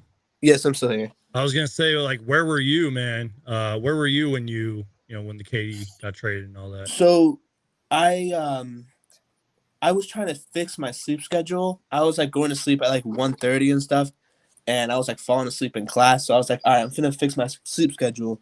So it's like 10:30, and I go to lay down, and I'm laying there trying to fall asleep. It gets around 11 Arizona time, and my phone starts to buzz. And at first I thought it was my girlfriend, so I was like, I'm not answering this. I'm trying to go to sleep. Oh man, hopefully your girlfriend's not on here watching this right now. Oh yeah, sorry. Yeah, I love you. Yeah, okay. Anyways, so I'm in a Suns fans Discord group. So it's from the Discord, and since they were like something like they were like spamming the chat, so I knew something happened. And at that point, it was just like Suns are like having serious conversations about Kevin Durant. So I'm like, oh crap, is it happening? And then like just as I'm opening up my phone, I see like breaking news: Suns trade for Kevin Durant. I'm like, oh man! I start shaking. I run out of my room. My dad's like eating dinner or whatever, and I'm like, we just traded for Kevin Durant, and oh, we gave up Mikal and Cam. Oh man! But I was like shaking. I was so happy, and like I didn't really care that we gave up Mikal because it's like we got Kevin Durant. And, like obviously I was sad, but it's Kevin Durant. I was so happy. Yeah. I was shaking, man. Guys, real quick, here's what we're gonna do. We're gonna get Mikey on one more time because I think his thing is working. We're gonna get him on for a minute here, and then we're gonna react to something after we talk with Mikey because we're gonna react to it in a minute. So, Mikey, how you doing, sir? Mikey, one more time. One more time. Sounds like there's a little. There's an echo. All right, so we're gonna move on here. So the great Dave King from Bright Side of the Sun quote tweeted this. I haven't listened to it because I was listening to y'all. We're gonna probably end the show on this because I'm starting to lose stream over here. But this is from Nikias Duncan on Twitter. I guess he had a really good Q&A back and forth with Devin Booker. We're gonna go ahead and listen to this, and then we can give our thoughts on that. And then let's go ahead and listen. Someone that has had just about every coverage thrown at them throughout your career, and also someone who studies the game like you do. How have you seen defenses evolve over the last few years? I think the really good teams can, adjust on the fly. Those are the teams that are successful in the playoffs. There's so many different coverages, but all five guys have to be on the same page. And, when you're going through a playoff series, that might change quarter to quarter, timeout to timeout. And, the good teams where everybody's communicating, five people are on a string at the same time tend to be more successful. So, there's been so many new coverages. I think the game's went to mostly a drop now where, regular season drop where, the big's back and, the guards fighting over trying to review contest. Different than old style basketball. You get a lot of hard hedging and things of that sort. So, the game's evolving, it's changing, but I think the good teams can switch it up on the fly. What is it like playing defensively with Kevin, and how does that kind of differ with your relationship with like Mikal when he was there? Yeah, I mean he has length.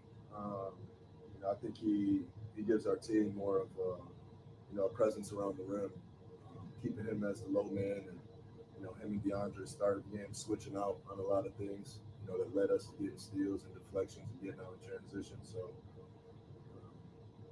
and on ball, he's a guy that can play angles and play back a little bit because he has the length to still affect your shot. And I've played against him in the past and learned that. So, it's tough to score on. That was a really good Q&A. Sorry, I gotta unmute you guys.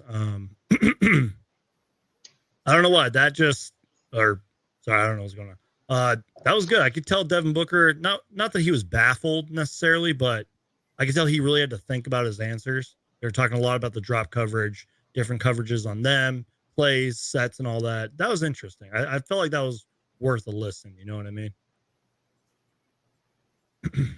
Are y'all still? What's going on? I just have Sorry. you now. You guys got to think of it from my point of view. I'm seeing all three of you, and sometimes y'all are like frozen, and I'm like, oh crap. Oh no, you're good, bro. You're good. We know that you've been doing a lot today. We've been doing a lot today. I sent you the Bally Sports KD post game. I don't know if you want to play it or not. It's 2 minutes long, but I haven't watched it. I don't know if you've watched it. Yeah, let's go ahead and listen to that, and then we'll probably get out of here because I want to. But before you say anything, I thought that was a great question for Kevin Durant. For Devin Booker. Sorry. Yeah. It does make sense. It all can change quarter to quarter, timeout to timeout, possession to possession, game by game, matchup by matchup. Yeah, a team might be known for playing a certain style, but then they see you got Kevin Durant, Devin Booker, Chris Paul, DeAndre, and Okogie. Hey, we might need to not play that same style. Let's change it up. You have to change on the fly, right then and there. I kind of want to play this KD thing, but I don't know if I'm going to get hit with a copyright on this. Actually, I don't think you will. If you can. I can probably play just the audio. I don't think you will get in trouble, though. Will you? I don't know. I don't know if I want to take that risk on that. Just because there's like rule, you know how it is, DJ. Could I play the audio from my side? I can. I can play the audio, but I don't know. A little risky. Yeah, I get what you're saying. I think it'd be cool just to hear it, but if you don't want to risk it, totally understandable. All right, y'all. So just now, before we're gonna get out of here, Son's biggest fan is gonna join us just real quick, and then we're gonna call it because I'm fried. So, Son's biggest fan, you've been on the show before. How's it going, man? I'm good. Good, man. How you feeling, man? Talk to us. Wow, I was really excited about the Kevin Durant debut tonight. Yeah, me too, man. It's the talk of the town right now, you know? Yeah, and I believe this was Booker's best game lately. He's been struggling a little bit. Yeah, been pretty efficient for the most part, but still putting up his numbers. 37, 7 and 6 tonight. Yep, that's a good takeaway there, man. He looked like how he did before he got injured, like when he was just balling out. Yeah. How were you feeling, man? Like when KD first got on and touched the ball and scored, how'd you feel, man? Oh, at first I was like, I hope he does good tonight, but at the same time, he just came back from injury as well. We didn't know how he was going to look. So also, it's like he wouldn't be out there either. You know what I mean? If he wasn't 110% ready to go. So, Son's biggest fan. Any final thoughts, man? Sorry to cut you short, but. No, you're good. And I knew he was like on a minute restriction as well. Yeah. So it's like, I don't expect him to play a lot. Yeah. All right, man. I appreciate you being here, brother. Thank you. Of course. Thank you, man. All right, y'all. Time to say your final thoughts. Tell people where to find all of you. Because I'm fried, I'm cooked. And let's start with my guy, Mo. Mo, tell the people where to find you. Are you on Twitter? Like, do we follow each other? We don't follow. I follow you. Yeah. You don't follow me. I got to follow you, man. Oh. Tweet at me or something, bro. Tweet me. Say, follow me back, Sons Geek, or I'm unsubscribing. Yeah, my final thoughts about this game is just like this is the new era of Suns basketball. And we have KD for 3 more years after this. This is like people are gonna look at these next 3 seasons in 20 years and be like, damn, that was a good team. Like this is the best team we might have ever had in franchise history, and I want to enjoy it. I like that confidence, Mo. I like that confidence. Tweet at me, brother. I'll make sure to follow you back. All right. All right. Yeah. Thanks for being here, brother. Call on anytime, man. All right. Bye. Later, brother. Iverson Vlogs. Yeah. Oh boy, tell the people where to find you. All right, guys, follow me on Twitter at Sun Central 1, and then on Instagram, Suns World 1. And we'll Suns be good. World 1, Suns Central 1. We'll be good, man. Y'all be appreciated. You'll see my rages. You'll see my bitching. Then you'll see my positivity sometimes. Hey, some people like that stuff, though, man. Yeah. Well, Yeah, thanks, Geek, for having me on. Of course, Appreciate man. it. Thank you for being here, man. Have a good one. Take care, brother. We'll talk soon, man. Later. And last but certainly not least, DJ Ocho. Tell the people where to find you, man. Any final thoughts? No, man. I mean, it was a good game. I was watching it on my iPad at work because obviously I don't have a TV in the studio for some reason here in Vegas, and I work for a TV company as well. I know, right? Funny. No, I mean, it was a good game. KD, the minutes restriction. We always expected that. I thought he played good. I thought the team gelled well. They've been practicing for a couple weeks together. So it's only going to get better, man. It's only going to get better. It's only going to get better. Like you said, injuries, distractions. I think if we can stay healthy, we do have some tough games coming up. One of them is the Dallas game, which I think that is going to be big on Sunday. A lot of people are going to be a huge game. Yeah, it's going to be a huge game because, I mean, it is going to be a playoff caliber game. With or without KD. I mean, I'm hoping KD plays, but no, I'm pretty sure he will. Pretty sure he will, yeah. We do play LA a couple times, but they're done after what happened after that pop. I could rant on about that pop as much as we can get you on, man. Yeah, Mikey. Yeah, Mikey. Man, maybe next time, bro. Yeah, we got to get you on and fixed up. But anyways, all right. I know you're ready to go to bed. I'm hungry. I'm tired. I don't know if there's snow on my balcony. I want to grill something. Good game. Good game. It's gonna get better. That shot, man. That picture that I sent you. Yeah. That so cool.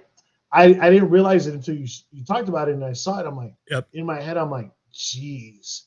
I'm like, if you can't contest that shot, and then it goes in every time, that's only gonna advantage Suns. Real quick, DJ Ocho. I didn't know Aaron was still watching. Thank you for joining us, Aaron. I know you remember this, DJ Ocho, and Aaron, I know you remember this.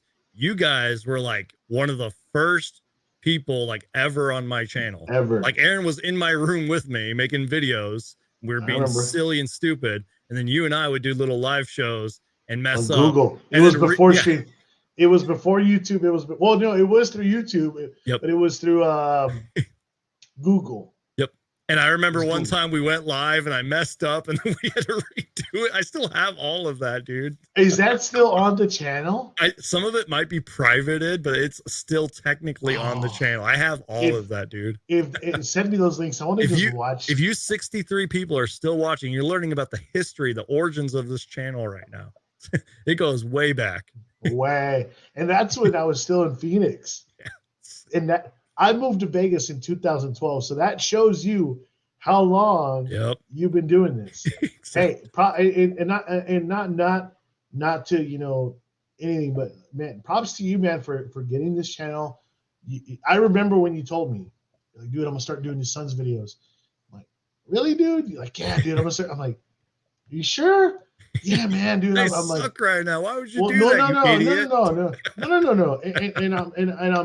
And I'm giving you your flowers, how you always say here, and this is like a compliment. Let me fix the mic so you can actually see my. But dude, I want to props to you, man. You've done it. You're doing it. You set a goal back then. You're killing it. You're doing it. You have people watching you. You know, I haven't jumped on your streams a lot because obviously sometimes I'm working and doing other stuff. I'm at the nightclubs. But whenever I get a chance, let me jump on, even if it's for 5 minutes, dude. 5 minutes just to see what you're talking about. Send you some chats, done. You know, you're doing it, dude. I want to congratulate you. You set a goal back then, and you followed through it, and you're still doing it, dude. That takes a lot of dedication. That takes a lot of work.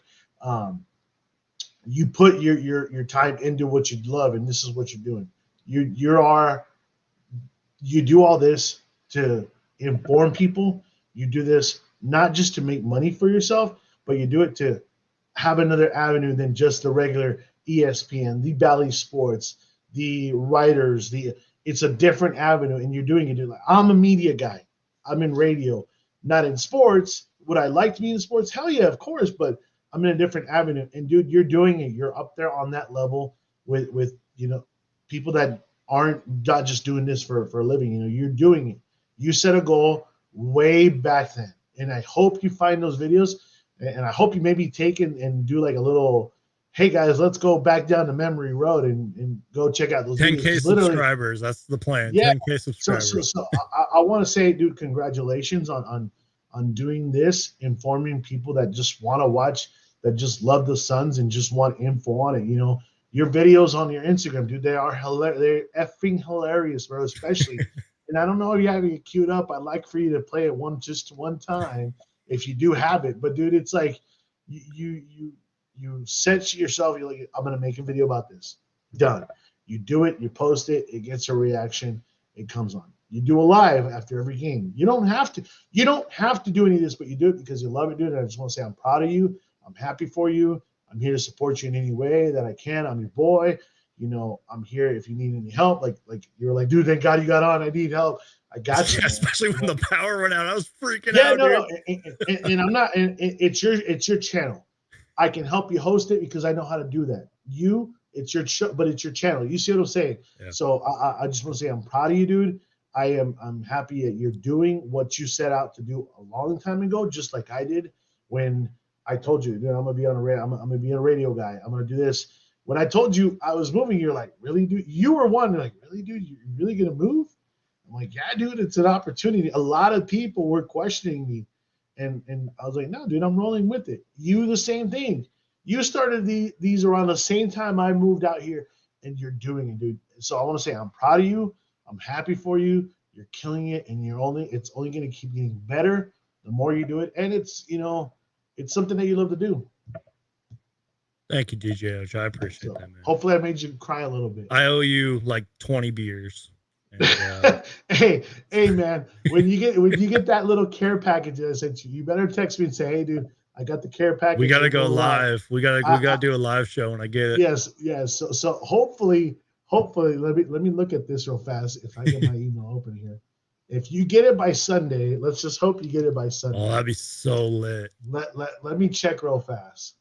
But let me check real fast because if this does happen, Kids Beer, I can't pronounce that name. Says, what an amazing friend. This entire channel is a brotherhood. Exactly. It's true, man. I mean, like I said, you may have people that just subscribe to your channel. And, go away, Aaron. There he is. Go away. Did you have dinner? First question, did you have dinner? Dinner was good. Okay, you made the wife happy. Made the wife happy. You're not sleeping on the couch tonight. I just had to add to this conversation we're having right now. Dude, I've been listening to your videos, man. And I have a smile from the biggest smile ever, man. I'm so proud of you, man.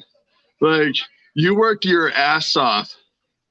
You work so freaking hard every day, man.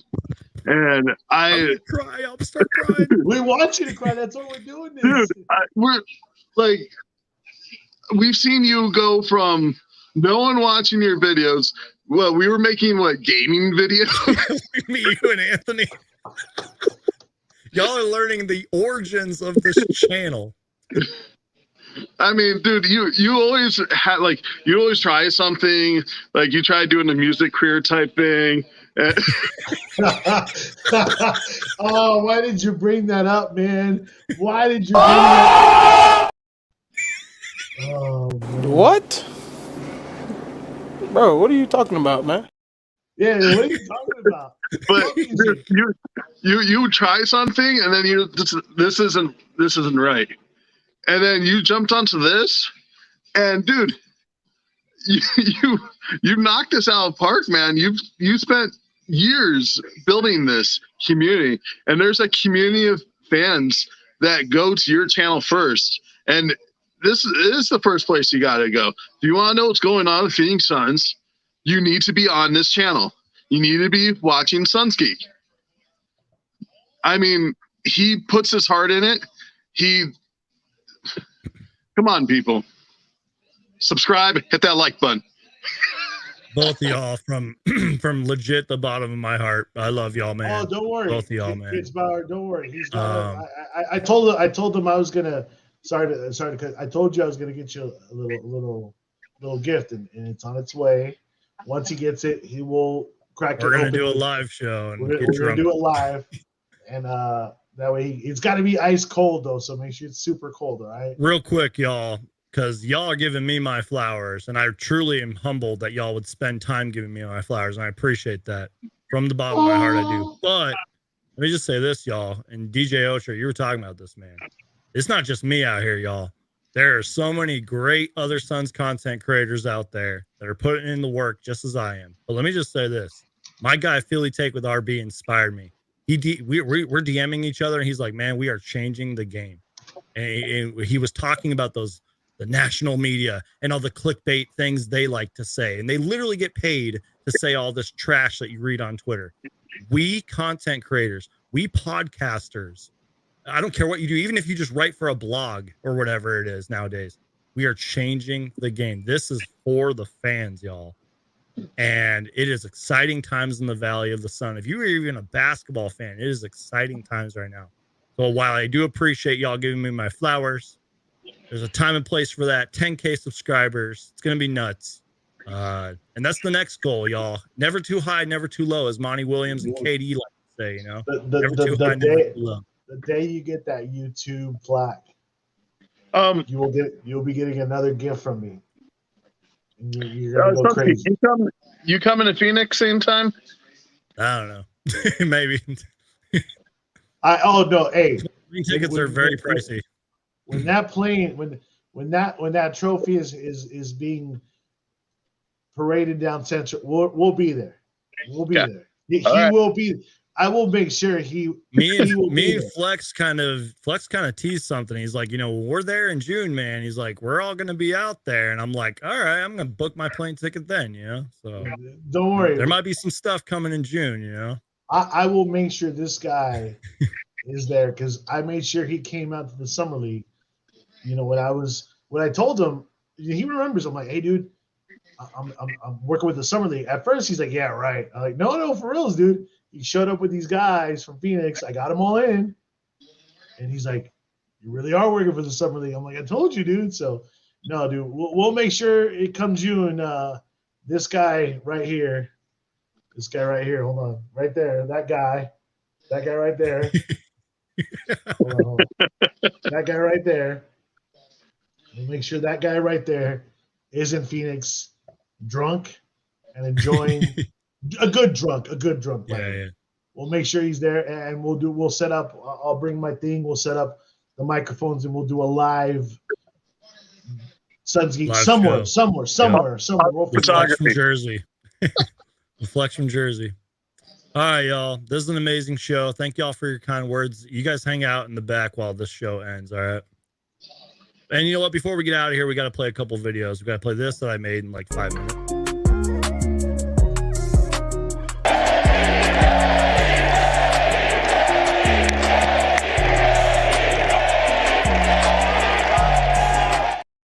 And we got to play the cliche running gag on this channel. the greatest Yes. video ever made in the history Yes. of videos. Holy crap, you guys. Kevin Durant is coming to the Phoenix Suns. It's 150% guaranteed. Kevin Durant is coming to the Phoenix Suns.